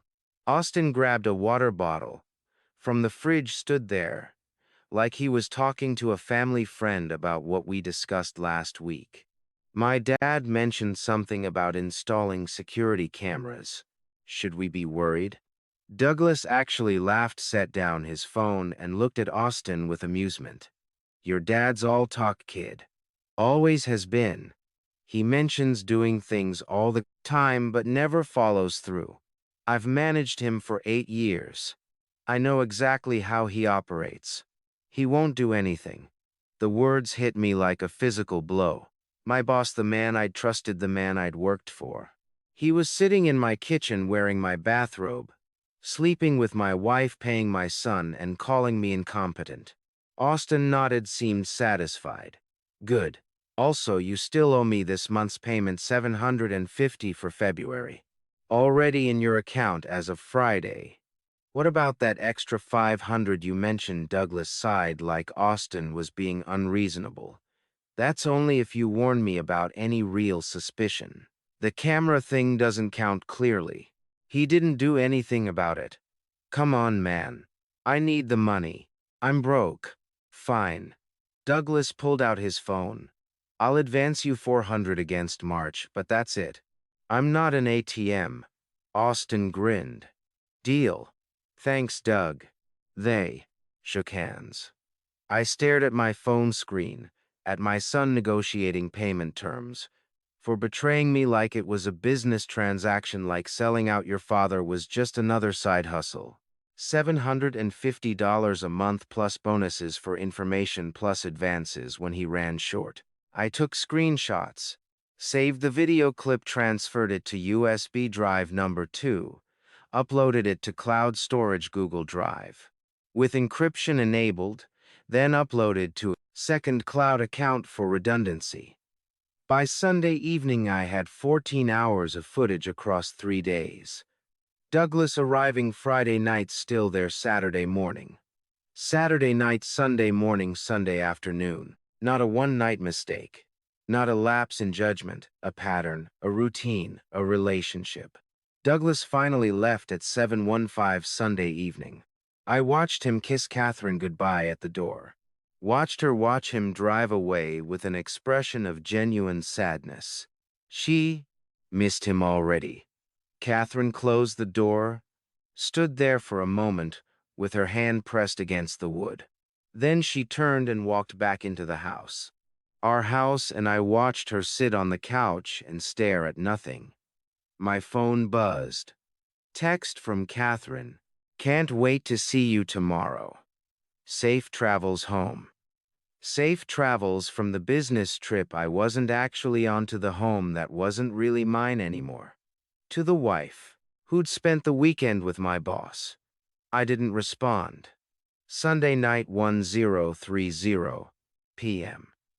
I sat in Matthew's apartment with 2 USB drives and cloud backups containing 14 hours of video evidence. Evidence of infidelity. Evidence of conspiracy. Evidence of Austin receiving monthly payments of $750. Evidence of them mocking me planning future encounters using my home like a hotel. But evidence alone wasn't enough. I needed professionals. A lawyer who specialized in divorce, a private investigator who could dig deeper, financial experts who could trace money, character witnesses who could testify. I needed to build an army. Tomorrow I'd start recruiting. Monday, February 19th, 2024 a.m. I wasn't at my desk at Cortec Construction. Wasn't reviewing blueprints or analyzing project budgets. Wasn't pretending everything was normal while Douglas walked past my office with that confident stride. Instead, I sat in the waiting room of Investigative Solutions LLC on Camelback Road watching the second-hand tick around a wall clock that seemed to move too slowly. I'd called Douglas at 8:00 a.m., kept my voice weak, tired. Not feeling great today, going to work from home. His response came immediately. Sympathetic, concerned. "Take care of yourself, Mike. Don't push it. Your health comes first." Mike. He had a nickname for me too, just like Catherine called him Doug. The concern in his voice would have been touching if I didn't know he'd spent the weekend in my bed wearing my bathrobe, drinking wine from my anniversary glasses. At exactly 9:00, the office door opened. Derek Sullivan stepped out, 50 years old, built like someone who'd spent decades walking beats and chasing suspects. Former Phoenix PD detective turned private investigator. 15 years in the business, according to the website I'd researched obsessively yesterday afternoon. Gray eyes that missed nothing. Firm handshake. The kind of man who'd seen everything and wasn't easily shocked. Mr. Harrison, his voice was growly, professional. "Come on in." His office matched the man. Professional without being fancy. File cabinets organized with military precision. Awards on the wall. Phoenix Private Investigator of the Year 2022. Commendations from the police department. Photos of him in uniform. Younger receiving medals. This was someone who knew how to build cases. Someone who understood evidence. I set my laptop on his desk. "Mr. 5. Sullivan, I need you to watch something." "Derek, call me Derek." He pulled his chair closer. "And before we start, everything you tell me is confidential. Client privilege. Whatever's on that screen stays between us, unless you authorize otherwise." I opened the edited compilation I'd made last night. 22 minutes of the most damning footage from my 14 hours of evidence. The kiss at the door. The wine toast. The conversation about the full and convenient business trips. Catherine and Douglas having breakfast in my kitchen. And finally, the part that made my hands shake every time I watched it. Austin negotiating payment with Douglas, the handshake, the casual discussion of my son's monthly rate for betraying me. Derek watched in silence. His expression stayed neutral, professional, but I caught small tells. The way his jaw tightened when Douglas called me incompetent. The way his pen stopped moving when Austin asked about his payment. The way he leaned back when they shook hands like he needed distance from what he was seeing. When the video ended, Derek sat quietly for a moment. Then he closed the laptop and looked at me. "Mr. Harrison, Michael." "Michael." He set his pen down deliberately. "I've been doing this for 15 years. Seen a lot of cheating spouses, seen financial betrayal, seen families torn apart, but a son taking money to cover up his mother's affair." He shook his head. That's a new level of moral bankruptcy. Can you get his financial records? I asked. My voice came out steadier than I felt. Every transfer Douglas made to Austin over the past year. I need documentation. Beyond what I've recorded. Derek nodded, already taking notes. I can subpoena bank records through legal channels for civil cases. Takes about 10 days. I'll also run a comprehensive background on Douglas Anderson employment history, assets, any skeletons in his closet. Man this comfortable with betrayal, there's usually more than one victim. What about my wife? Her finances, that too. Phone records showing frequency of contact, credit card, statements, travel patterns, if there are hotel visits, rental properties, anything that establishes this as an ongoing affair rather than an isolated incident. He looked up from his notes. You're building toward divorce, I assume, among other things. Derek quoted his fee 5200 for a comprehensive investigation that includes forensic accounting, complete background check, surveillance if needed, and testimony preparation if this goes to court. I pulled out my phone, opened my banking app, transferred $5,200 via Zelle without hesitation. Derek's eyebrows rose slightly. You came prepared. Most people take a few days to decide. I've had 2 days to think about nothing else. He glanced at his computer, confirming the transfer. All right then. We're officially engaged. I'll start with the financial records. Those take the longest. Background checks. I can have preliminary results by Thursday. Full workup by next Monday. Thursday works. Derek leaned back in his chair, studying me. One question, Michael, if you don't mind. The wife, I get it. Affairs happen. Marriages fail. That's ugly but common. But your son, he shook his head, actively participating, taking money. In 15 years, I've never seen a kid do that. Why? I stared at Derek's wall, at the commendations, the certificates, the evidence of a career spent finding truth. I don't know, I said finally. I keep asking myself that. $750 a month. That's what I'm worth to him. That's the price tag for betraying your father. Did you have a bad relationship? Was he resentful, looking for payback? No. The word came out hollow. I taught him to ride a bike, coached his little league team, paid for his college until he dropped out, let him live at home country for 2 years. I thought, my voice cracked. I thought we were close. Derek didn't offer platitudes. Didn't say it wasn't my fault or that I'd done my best. Just nodded, wrote something in his file, and moved on.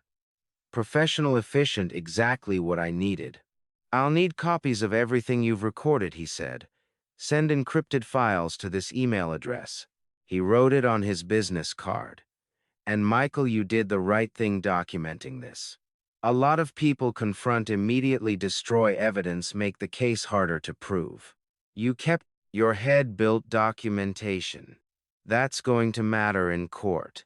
We shook hands. Derek walked me to the door. Preliminary report Thursday afternoon. I'll call when it's ready. And Michael, he paused. I'm sorry this is happening. For what it's worth, you're doing everything right. Stay the course. I left his office at 10:45 a.m. One professional secured, one piece of my army assembled. But documentation wasn't enough. I needed a legal executioner.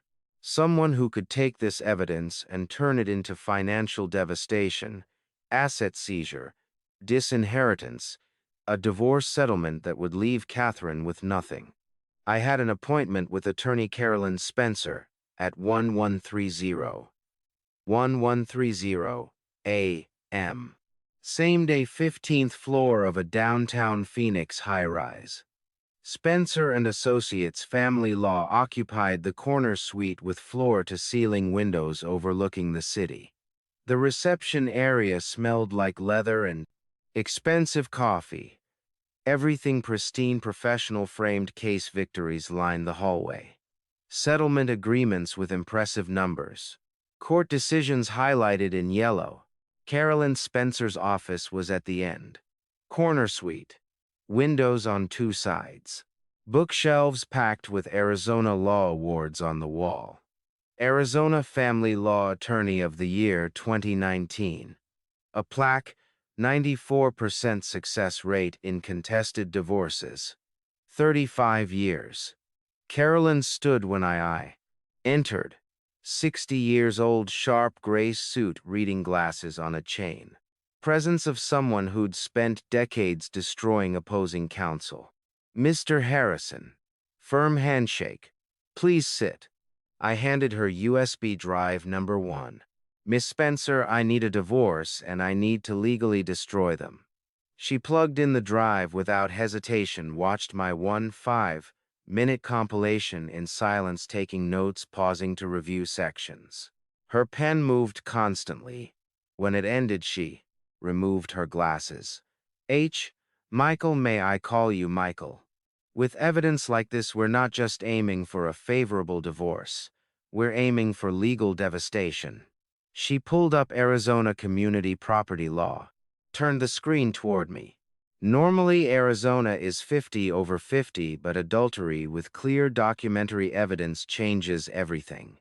With proof this ironclad, you'll receive 75% of marital assets, possibly 80.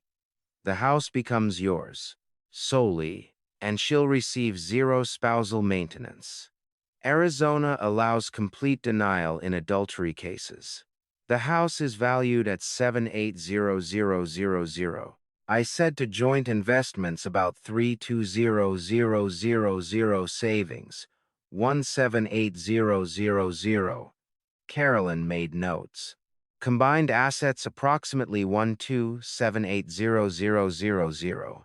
You're looking at roughly $960,000. She gets maybe $300,000 ongoing support. The numbers felt clinical, abstract, like a business transaction instead of 26 years ending. Now, regarding your son, she pulled up another document. Lee will file for disinheritance under Arizona Revised Statutes, Section 14 to 2804. He conspired against you for financial gain. That's grounds for complete removal. Will life insurance, retirement accounts, everything. The word disinheritance hit harder than expected. Austin was still my son, the boy I'd raised, who'd hugged me after Little League games. Then I remembered $750 a month. Do it, I said. Carolyn nodded. Regarding inheritance rights, we should verify paternity. Standard procedure in high-value disinheritance cases. Eliminates any future challenges. Makes everything airtight. I froze. A DNA test. Exactly. Just precautionary. You're removing him from inheritance. We want no loopholes for him to challenge later. It's thorough legal process. Something cold settled in my stomach. When is that necessary? In a case this complex with this much money at stake. Yes, it closes every possible avenue for dispute. She handed me a business card. GAN Test Labs. Fast, reliable, court admissible. Collect a DNA sample. Hair with follicles works best. Results in 5 to 7 business days. She slid a pre-filled form across the desk. Total legal fees, $11500, $60000 retainer today. Remainder when we file. I transferred $600 via my phone. Caroline's computer pinged. You came prepared. I've had time to think about what I need. Paperwork will be ready next week. We'll coordinate with Derek Sullivan. I've worked with him before. Now how do you want to serve the papers? I looked her directly in the eye. I want to be there with you with a process server. I want to see their faces when they realize what's happening. Carolyn smiled slightly, the smile of a general approving a battle plan that can be arranged. We discussed strategy for 20 more minutes. Timeline court procedures. Asset division, the likelihood Catherine would contest. She can contest all she wants. Carolyn said, but you have 14 hours of video evidence, bank records coming professional testimony.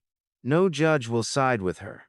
At 1:15 p.m., I left with the gene test labs kit in my briefcase. Small cardboard box collection tubes, evidence bags instructions, just a precaution, Caroline had said.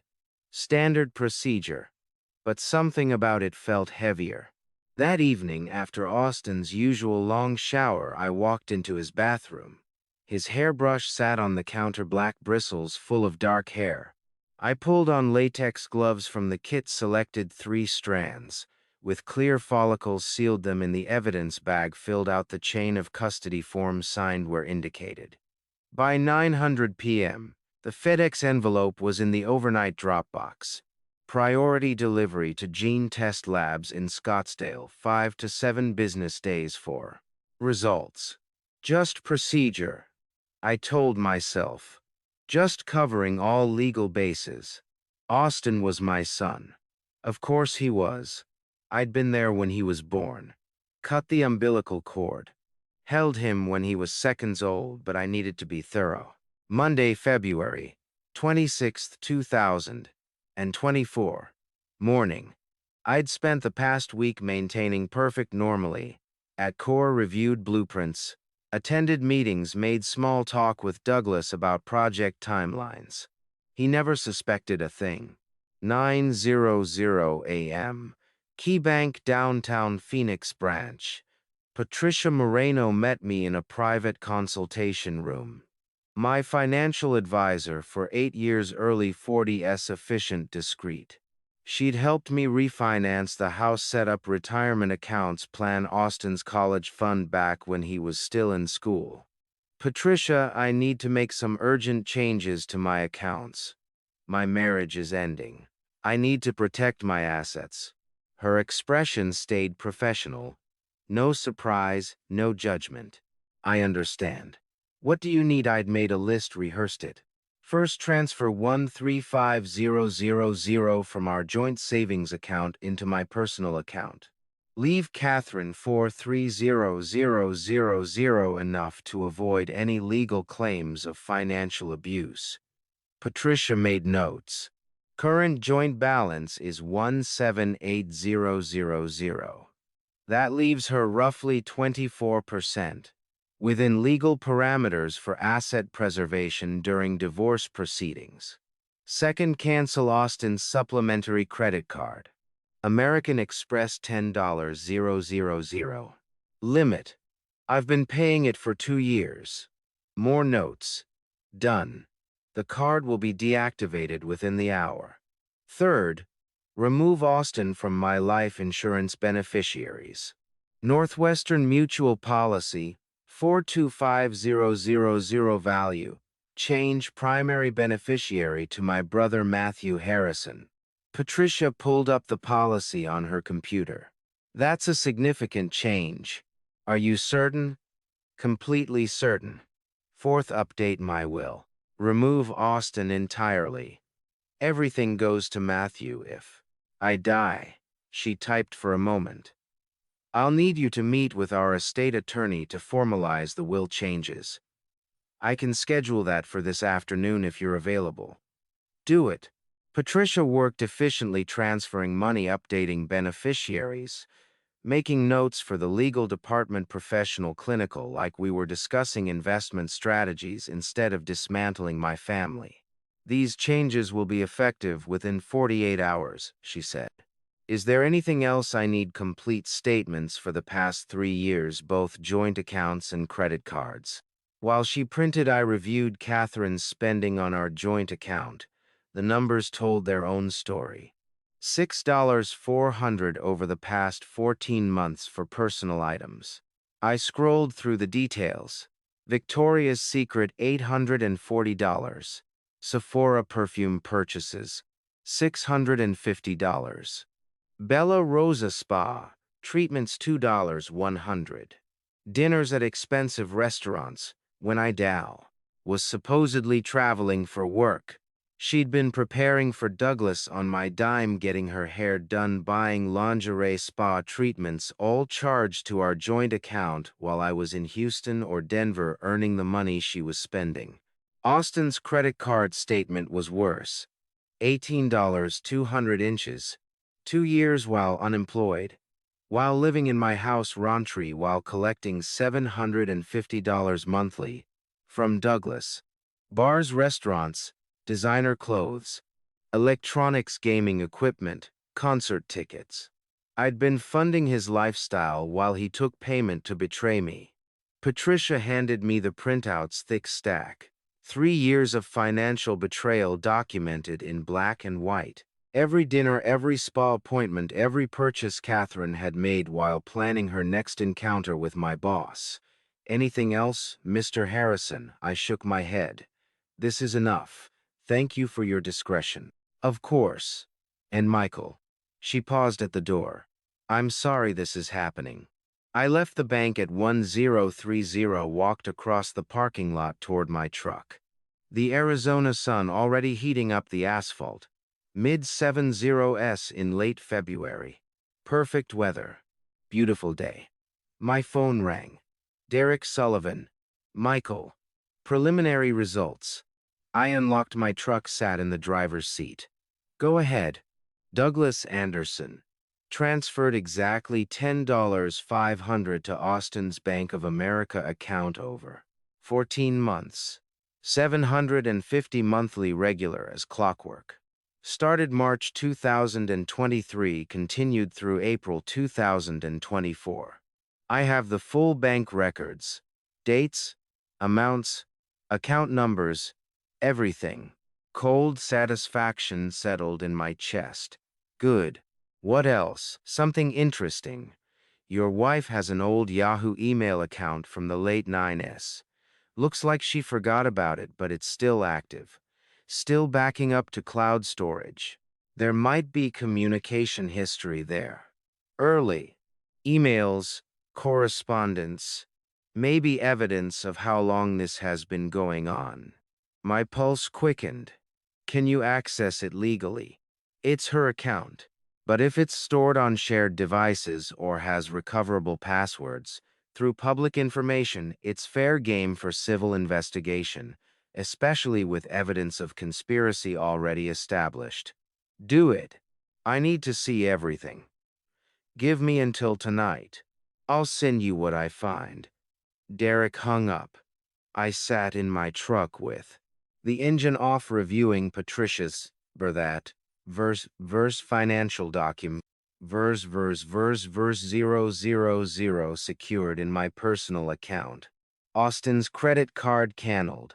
He'd find out the next time he tried to use it. Life insurance redirected to Matthew. Will updated. My financial walls were up. My evidence was backed up in triplicate. And Derek was excavating Catherine's digital past. Whatever he found in those old emails, I knew it wouldn't be good. But I needed to know. Needed to understand how deep this went. How long I'd been played for a fool. My phone buzzed. Email notification. Gene Test Labs. Subject line: DNA test results ready for review. I stared at the screen. The notification sat there, innocuous. Professional. Just another email among dozens I received daily. Just routine. Caroline had said standard procedure for disinheritance cases, dotting I's and crossing T's, closing legal loopholes. Austin was my son, 26 years. I'd been there when Catherine's water broke at 3:00 a.m., driven 90 m an hour to Good Samaritan Hospital, held her hand through 12 hours of labor, cut the umbilical cord myself when the doctor offered, watched him take his first breath, heard his first cry. I changed his diapers, taught him to walk, read him bedtime stories, coached his little league team, helped with homework, driven him to school every morning for 12 years. Of course he was mine. I opened the email. The message was brief, professional. Your DNA test results are ready for secure viewing. Please log into your account portal using the credentials provided during sample submission. I clicked the link, entered my case number, password. The loading screen took 3 seconds. Felt like 3 hours. Then the results appeared.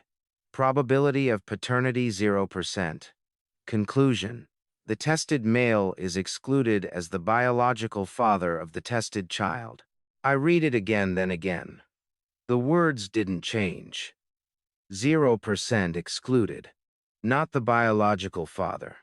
Austin wasn't my son. 26 years. 26 years of believing, of raising him, of loving him, of thinking he was mine. And he wasn't. My hands started shaking. The phone slipped from my fingers, clattered onto the center console. I sat in that parking lot, engine off, windows up, the Arizona sun beating down on my truck, and felt my entire life collapse into something I didn't recognize anymore. Wednesday, February 28, 2024. Tatriatha 3:47 a.m. My phone vibrated on Matthew's nightstand, pulling me from shallow sleep. I'd been staying at his apartment on and off, telling Catherine I was doing extended site inspections. She believed it. Why wouldn't she? I'd always been reliable, predictable, the perfect fool. The notification lit up the screen. Email from GAN Test Labs. Subject line: DNA test results. Confidential. I sat up instantly, heart hammering, mouth dry, just routine. I told myself. Standard procedure. Carolyn had said so, just crossing T's and dotting I's for the disinheritance filing. I opened the email on my phone. My hands were shaking slightly. PDF attachment downloaded. Paternity analysis report. Michael Harrison, alleged father, and Austin Harrison, child. I scrolled to the conclusion section. 3 words destroyed my world. Probability of paternity: 0%. I read it again. The words didn't change. The tested male, Michael Harrison, is excluded as the biological father of the tested child, Austin Harrison. For 47 seconds I couldn't breathe, couldn't move. Just stared at those words on the small screen in the darkness of Matthew's guest room. Then I lurched to the bathroom and vomited hard. Everything in my stomach emptied into the toilet while I gripped the edges, cold sweat breaking out across my forehead. When the retching stopped, I sat on the cold tile floor, shaking. The fluorescent bathroom light hummed overhead. Too bright, too harsh. When I could stand, I went back to the bedroom, opened my laptop. Needed to see the report on a bigger screen. Needed to be absolutely certain. The results were definitive, clinical, unambiguous. 0% probability. Not my son. Never was. My mind started calculating. Engineer's habit. Even in crisis. 26 years of child-rearing costs. Average 19000. 0 per year, according to USDA estimates. That's $494,0000 plus Arizona state tuition before he dropped out. 45000 plus the Honda Civic. I bought him at $1,822,0000 plus 2 years of living expenses while he was unemployed. 380,000. Total $599. 0,000 I'd spent raising another man's son. The memories came without permission, flooding back. Each one now poisoned. The hospital room in 1998. The nurse placing newborn Austin in my arms. Congratulations, Dad. Catherine smiling weakly from the bed. He has your eyes. She'd lied even then, looking me straight in the face and lying. Austin, at 7 years old, teaching him to ride a bike in our driveway. Running alongside, holding the seat steady. I got you, buddy. I got you. His skinned knee. Me bandaging it. His trust in me absolute. Austin's high school graduation 2016. Cap and gown. Thanks for everything, Dad. I couldn't have done this without you. My chest swelling with pride. Every birthday, every Christmas, every I love you, Dad. All built on a lie. I wasn't raising my son. I was raising Douglas Anderson's son. Catherine had known from day one. Had looked at me holding that baby in the hospital and let me believe he was mine. Let me cut the umbilical cord. Let me sign the birth certificate. Let me love him for 26 years. I was crying, actually crying for the first time in maybe 20 years. Sitting on the floor of Matthew's apartment at 4:30 inches, the morning tears running down my face, trying to process the fact that my entire identity as a father had been a fiction. 6 a.m. I called Derek Sullivan. Too early, but this was an emergency. He answered on the second ring. Michael. My voice broke. He's not my son, Austin. The DNA results came back. 0% match. Silence on the other end. Then, Jesus Christ, Michael, I'm so sorry. This changes everything legally. You can sue for paternity fraud.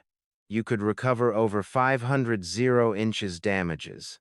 Those old emails, I said through tears. Did you find anything still going through them? Give me until tonight. But Michael, if the DNA is 0%, we need to figure out who the biological father is.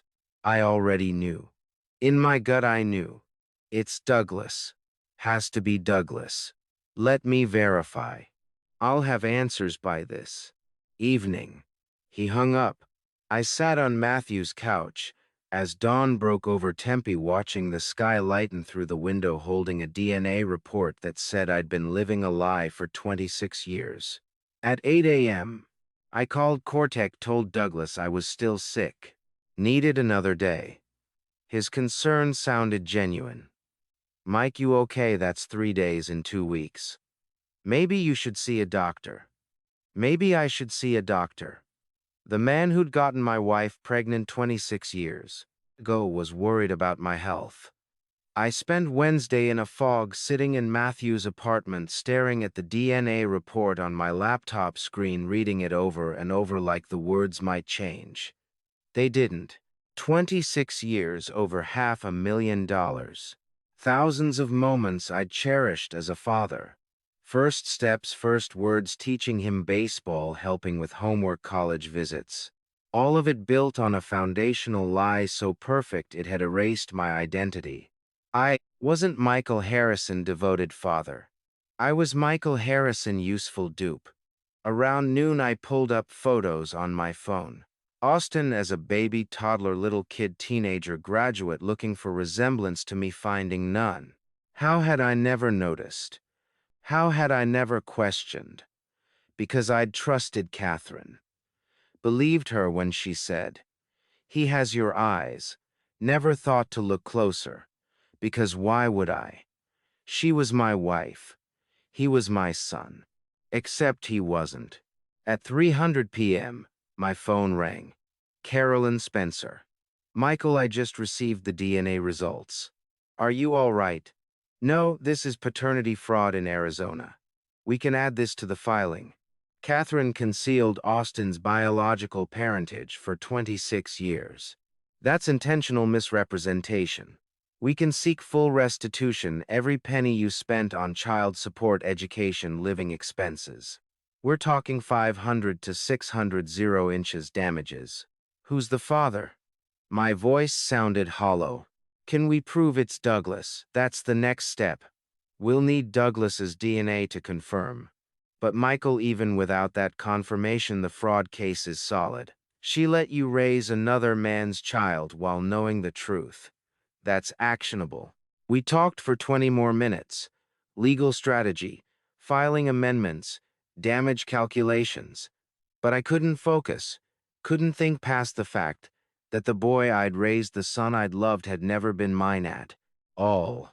At 7:15 p.m., Derek called back. Michael, I went through Catherine's old Yahoo account, the one from 1000. 997, and you need to sit down for this. I'm already sitting. Monterita, Catherine, and Douglas have known each other since 1997 before you even met her. Wednesday, February 28th, 7:15 p.m. My phone rang. Derek Sullivan. I'd been sitting in Matthew's apartment for hours waiting for this call. Derek. His voice was careful. Michael, sit down. What I found, in those old emails, it's worse than we thought. I gripped the armrest. Tell me. Derek had accessed Catherine's Yahoo account from 1997 to 1998. She'd set up automatic cloud backup, then forgotten about it. 23 emails between Catherine and Douglas, September 1997 through March 1998. I'm sending them now, but let me read you the important ones. Email 1, September 14th, 1997 from Douglas. Anderson. Work, Morrison. .com to Kathy C1975 Yahoo. Come subject, we need to talk. Kathy, I can't do this. A baby, I'm 29. My career at Morrison Engineering is just starting.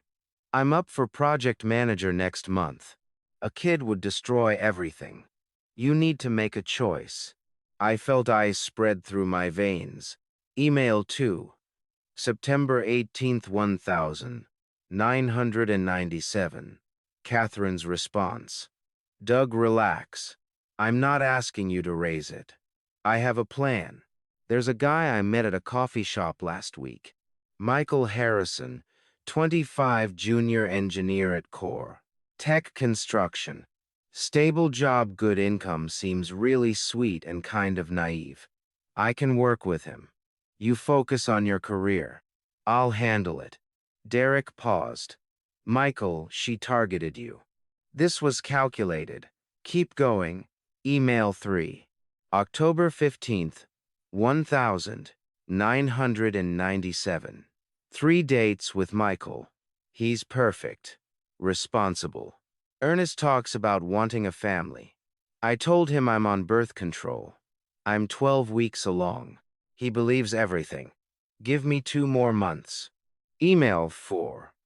December 22nd, 1997. He proposed last night. Took him to South Mountain Lookout. He had a whole speech about building a life together. Ring is smaller than I hoped. Half carat, but whatever. I told him I'm pregnant.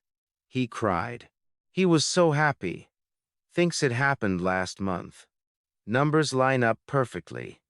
Wedding March 1998. You owe me big time, Douglas. Email 5, January 1998. Douglas, you did good, Kathy. I'll send you 800 monthly, once the kid is born. Keep him convinced it's his. Maybe in a few years we can figure something else out. Derek continued. 18 more emails. Douglas sending money, 800 a month for Austin's first 2 years. Updates on the baby. Emails stop in 2000 when Douglas moved to Tucson, but they stayed in contact. Sporadic payments over the years. 500 here, 1,000 there. Birthday money for the kid. She never told you. So Douglas has known for 26 years. Catherine trapped me from the start. I was selected at a coffee shop. Paternity fraud, conspiracy to defraud. 26 years documented. You're holding a nuclear bomb. Derek sent all 23 emails. I read each one. Catherine's casual tone describing sweet, naive Michael. Douglas's relief at not dealing with the kid. Their agreement to keep me blind. September 1997, 1 month before I met Catherine, the coffee shop in Tempe where she'd accidentally bumped into me, where we'd talked for 2 hours, where she'd smiled and asked about my job. None of it real. She'd been 12 weeks pregnant already, planning already hunting. I remembered my proposal. South Mountain, I'd been so nervous. Had the ring in my pocket for 2 weeks. Practiced my speech. He actually cried. He was so happy. She'd been laughing inside thinking how perfect a mark I was. The pregnancy announcement 3 weeks later. Her tears, relief not joy. My promise to be the best father. Our rushed wedding in March because we wanted the baby to have married parents. All choreographed. All scripted. I pulled up wedding photos. March 1998. Catherine in white. Me grinning. The luckiest man alive. The Mark who didn't know he'd been selected. Austin's birth. April 1998. Me cutting the umbilical cord. Congratulations, Dad. Catherine's weak smile. He has your eyes. He never had my eyes. Douglas had sent $800 monthly for 2 years, then sporadic payments. Birthday money. I'd spent $5,990,000 raising his son. Your son's getting so big, Michael. You must be proud. Douglas had said that multiple times at company events, standing in my house drinking my beer, knowing Austin was his. By 1000 p.m., I wasn't sad anymore. I was cold surgical. They hadn't just betrayed me for 14 months. They'd built a 26-year lie, shaped my entire adult life, used me as a tool. Catherine had targeted me, studied me, seduced me, trapped me. 3 months from coffee shop to engagement to pregnancy announcement. A professional con lasting 2.5 decades. And Austin, the son I'd raised, loved, taught to throw a baseball. He'd known Catherine, or Douglas had told him. Instead of telling me, he'd taken $750 monthly to stay quiet. I paced Matthew's apartment, made coffee, sat back down, read the emails again. By midnight, my hands were steady. The grief had crystallized into something sharper. Tomorrow, I'd call Carolyn Spencer, tell her about the emails, the 26-year conspiracy. We wouldn't just file for divorce, criminal charges, civil suits, paternity fraud, conspiracy to defraud, intentional infliction of emotional distress. I'd take the house savings, investments, every penny. I'd sue Douglas for 599 0 restitution plus interest plus punitive damages. I'd disinherit Austin, completely remove him from my will, insurance, life, and I'd make sure everyone knew. Cortec neighbors, friends, Catherine's family, Douglas's wife Nancy, everyone would know what they'd done. They'd built a 26-year lie. I was going to burn it to the ground. Friday, March 1st, 2024, 3:00 p.m. I stepped into Martin Chandler's office, on the 12th floor of Core Construction, carrying a leather briefcase containing the end of Douglas Anderson's career.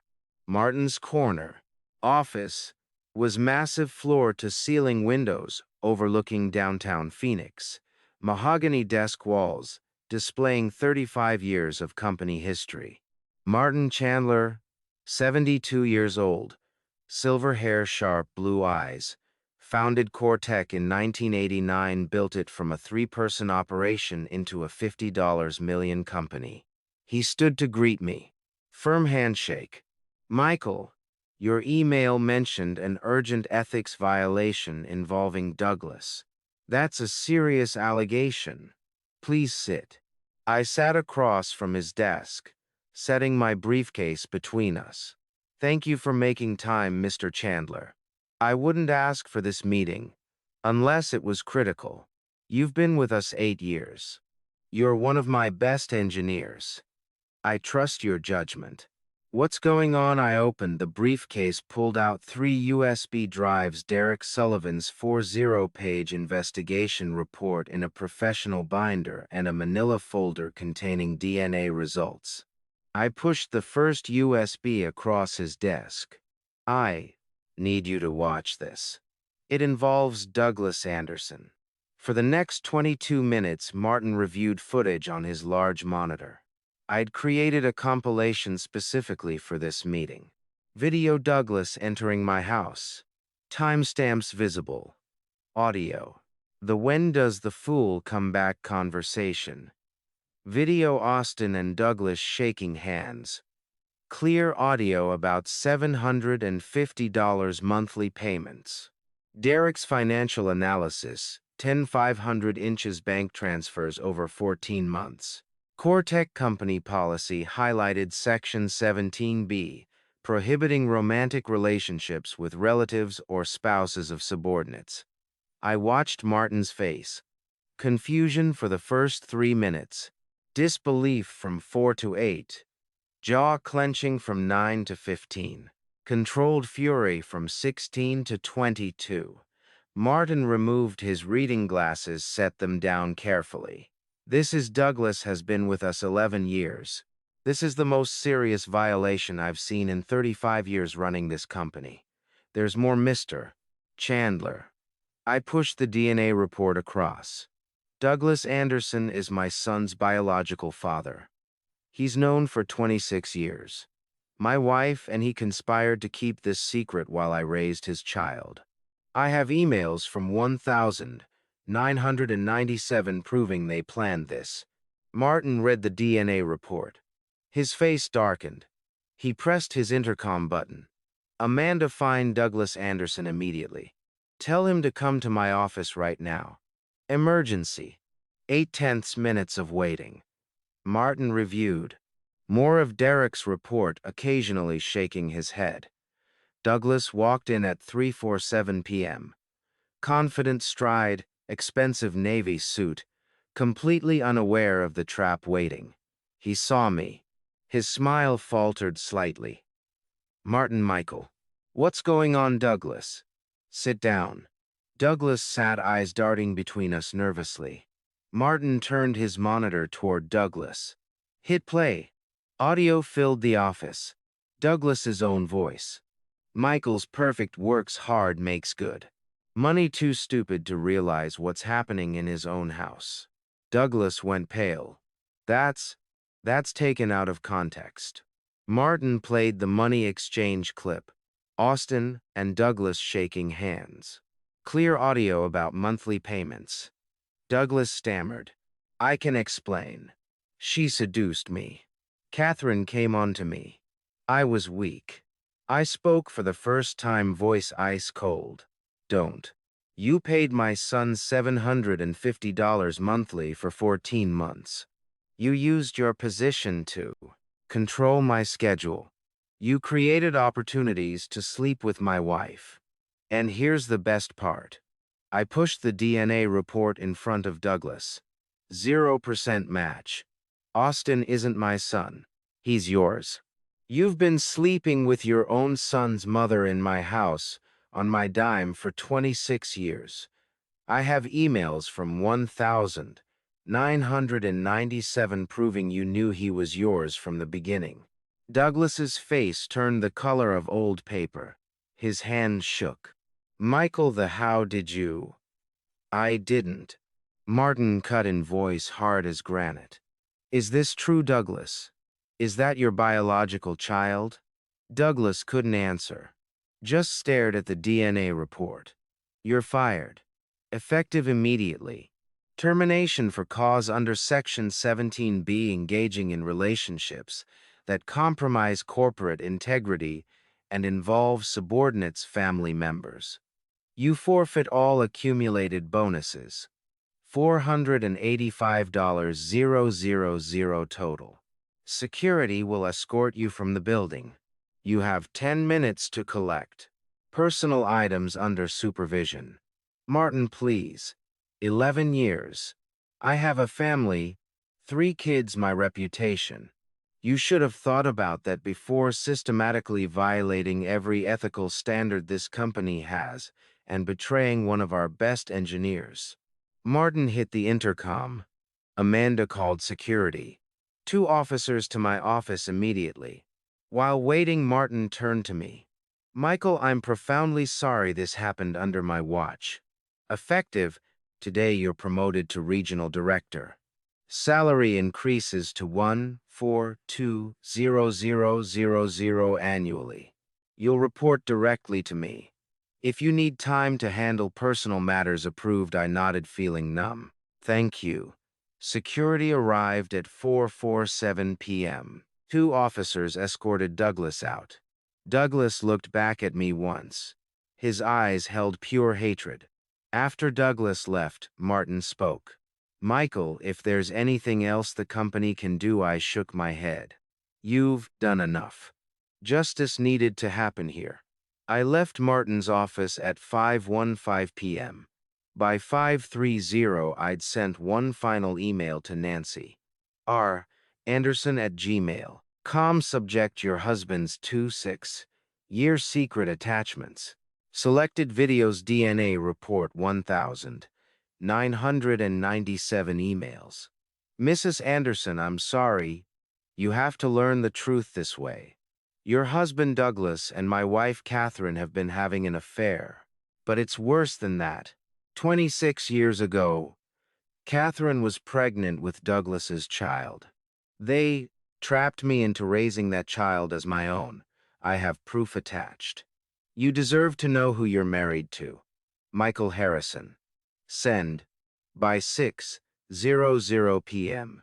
I was in my truck heading home with attorney Carolyn Spencer and process server Ricardo Navarro. The hardest part was waiting at my house.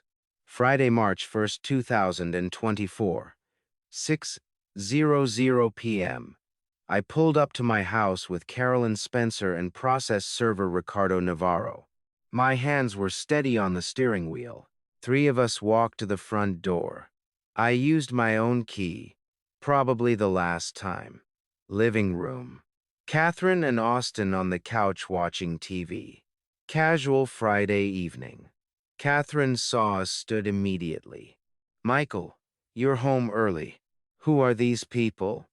Her eyes moved to Navarro's uniform. Fear crept across her face. Catherine Harrison. Austin. Harrison. This is attorney Carolyn Spencer and Officer Navarro from Maricopa County Court. They have papers for you. Navarro handed Catherine an envelope. Mrs. Harrison, you are served with a petition for dissolution of marriage. Grounds adultery with documentary evidence. Catherine's hands shook. Michael, what is this? We can talk. I pulled out my phone, hit play. Catherine's own voice filled the room. At least he pays all the bills, while we have our fun. Doug gives me things Michael never could. Color drained from her face. Austin stood. Dad, what the hell? Sit down, Austin. My tone made him sit. Navarro handed Austin a second envelope. Mr. Harrison, you are served with a declaration of disinheritance under Arizona Revised Statutes Section 14 to 2804. Grounds: conspiracy to defraud financial gain through deception. Disinheritance. Dad, I'm sorry. I can pay it back. I cut him off. Don't call me Dad. Silence. You lost that right when you took $750 monthly to keep me blind. Catherine collapsed, sobbing. Michael, please. 26 years, we can go to counseling. Let's be accurate. 26 years since you trapped me with another man's child. I threw the DNA report on the coffee table. Gene test labs. Probability of paternity 0%. Austin Harrison is not the biological child of Michael Harrison. Austin picked up the report, hands trembling. What are you saying? Your biological father is Douglas Anderson. DNA confirmed it. Your mother was pregnant in 1997, then deliberately selected me to play father for 26 years. I showed them the 1,997 emails on my phone. Read Catherine's words. There's this guy, Michael Harrison, sweet and kind of naive. I'll make this happen. Austin turned to Catherine. Mom, is this real? Catherine sobbed into her hands, so Carolyn stepped forward. Mrs. Harrison, my client is filing civil suits for paternity fraud. Damages 500,000 for child rearing costs 150,000 emotional distress. Total $650,000. I don't have. The court will establish payment. Asset division. Mr. Harrison receives 75%. This house becomes his sole property. You receive approximately 800,000 spousal support. To Austin, you've been removed from your father's will, his life insurance policy, and disinherited under Arizona law. Navarro spoke. 72 hours to vacate by 6:00 p.m. Monday, March 4th. Personal items only. If you don't leave voluntarily, we return with police. Austin broken. Dad. Michael, did you ever really love me?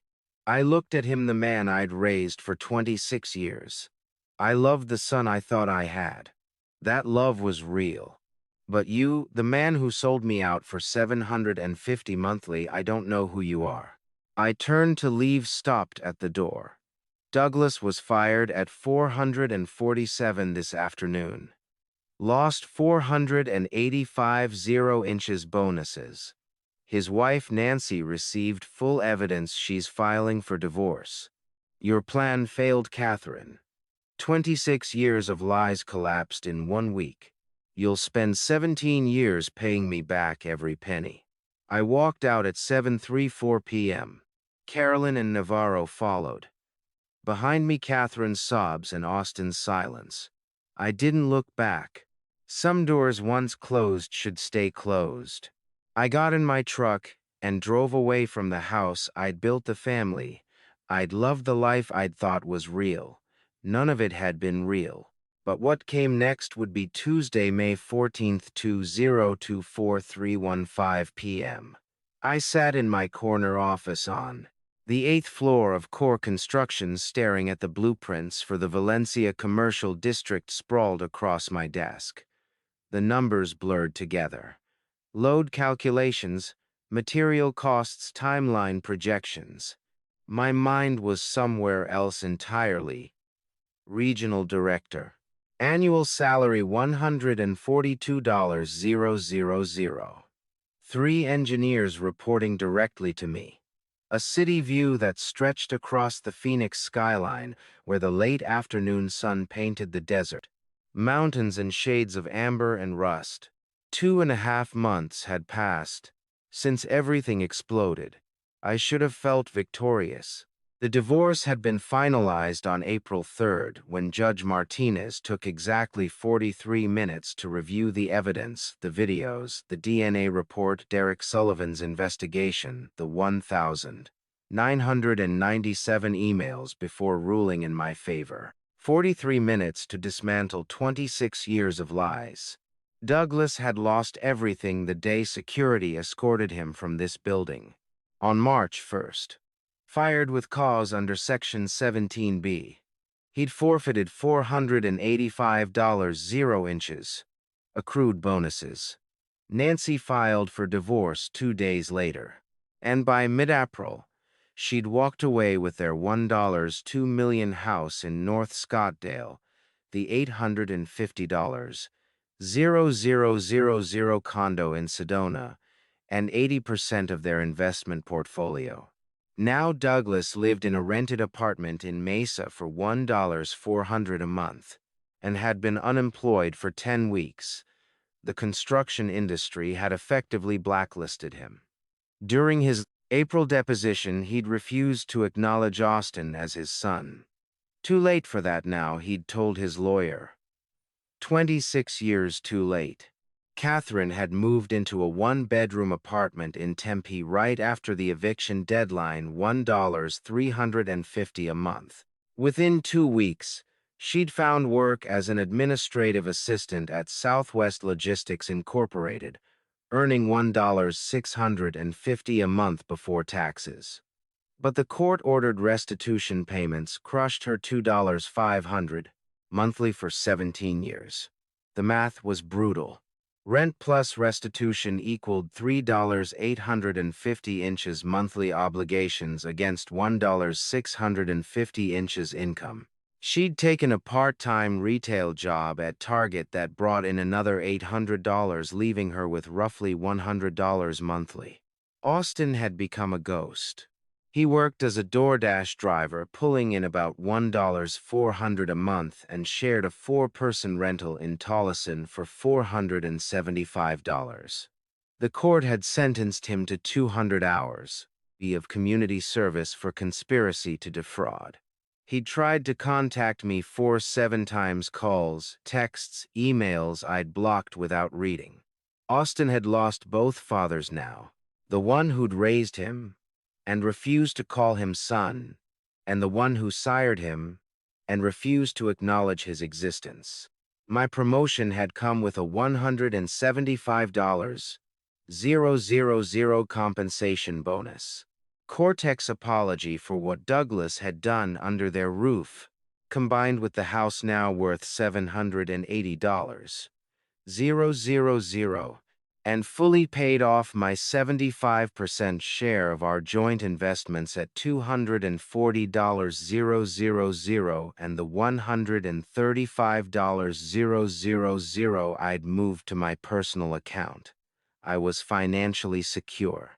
But I lived alone in a 4-bedroom house that echoed with absence.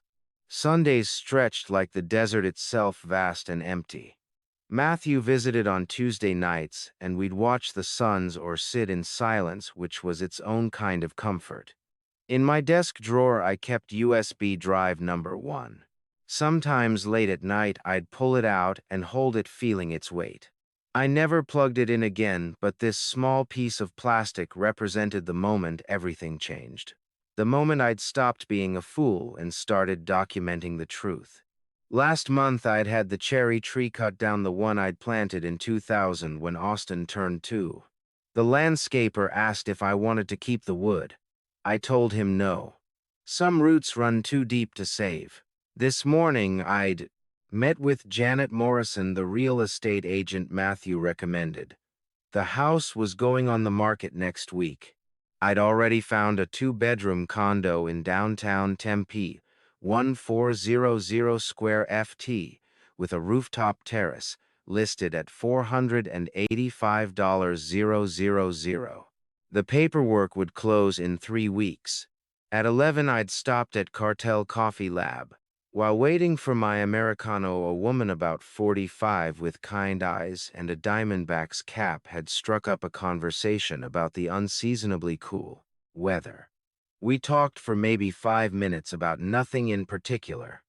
Normal conversation, normal connection. When I clears throat, walked back to my truck, I realized it was the first time in months I'd spoken to someone new without the weight of my story pressing down on every word. Now, watching the sun sink lower toward the Estrella Mountains, I thought about what justice actually cost.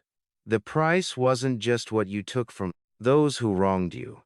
It was what you lost in the process. 26 years of marriage, a son I'd loved, friends who couldn't handle the wreckage, the ability to trust easily. But as the Phoenix sky deepened from gold to crimson, I realized something else. My worth wasn't determined by what Catherine and Douglas had done to me. It was determined by what I chose to do next.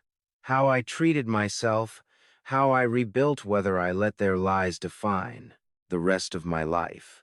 Tomorrow I'd meet Janet to finalize the listing. Tomorrow night Matthew and I had Suns tickets. Next month I'd move into the condo and start over in a space that held no ghosts, just the possibility of something honest and new. Justice had cost me everything I thought I had, but it had also given me back something I'd lost: my integrity, my self-respect, the knowledge that I wouldn't let anyone make a fool of me ever again. The desert sunset burned across the valley, and for the first time in 2.5 months, I felt something that wasn't anger or grief or numbness. I felt ready. If you're reading this family story, hear me clearly. Don't be like Michael. Don't wait and 1/2 months to see the signs. Don't spend 26 years building a life on blind trust without verification. This family story taught a hard lesson that love without honesty is just another form of slavery. Michael gave everything: his time, his money, his identity as a father to people who saw him as a resource to exploit. Catherine and Douglas didn't just betray him, they built an entire architecture of deception with his life as the foundation. The dad revenge you've witnessed wasn't about cruelty. It was about accountability. Some call it excessive. Others call it proportional. When someone steals 26 years of your life, $599,000 of your earnings, and your identity as a father, justice can't be gentle. Dad revenge means ensuring consequences match crimes not out of hatred, but out of necessity. This dad revenge cost Michael everything he thought he had, but it gave him back something more valuable: his self-respect. Here's the lesson: verify everything. Trust but document. Watch for patterns. When people show you who they are through their actions, believe them the first time. Frank Wilson tried to warn Michael on February 12th. He should have listened immediately. Guard your family story. Protect it fiercely, because once it's poisoned with lies, the antidote is scorched earth, and nobody walks away unburned. God gives us intuition for a reason. Michael ignored his for too long. Don't make that mistake. Thanks for sticking with me through the final chapter of this emotionally charged journey. I'm genuinely curious what your take would be. Leave a comment sharing how you'd handle things if you were in Michael's shoes. What would your response be to such calculated deception and systematic betrayal? I personally value and read every single perspective you share. If this quest for truth and accountability resonated with you or shifted how you think about trust in relationships, I'd be truly honored if you'd subscribe to catch more thought-provoking narratives down the road. Quick transparency. Note: while this story taps into real relationship dynamics and actual legal frameworks, certain dramatic moments have been amplified for storytelling impact. If this particular approach doesn't vibe with your preferences, feel free to explore other narratives on the channel that might connect better with you.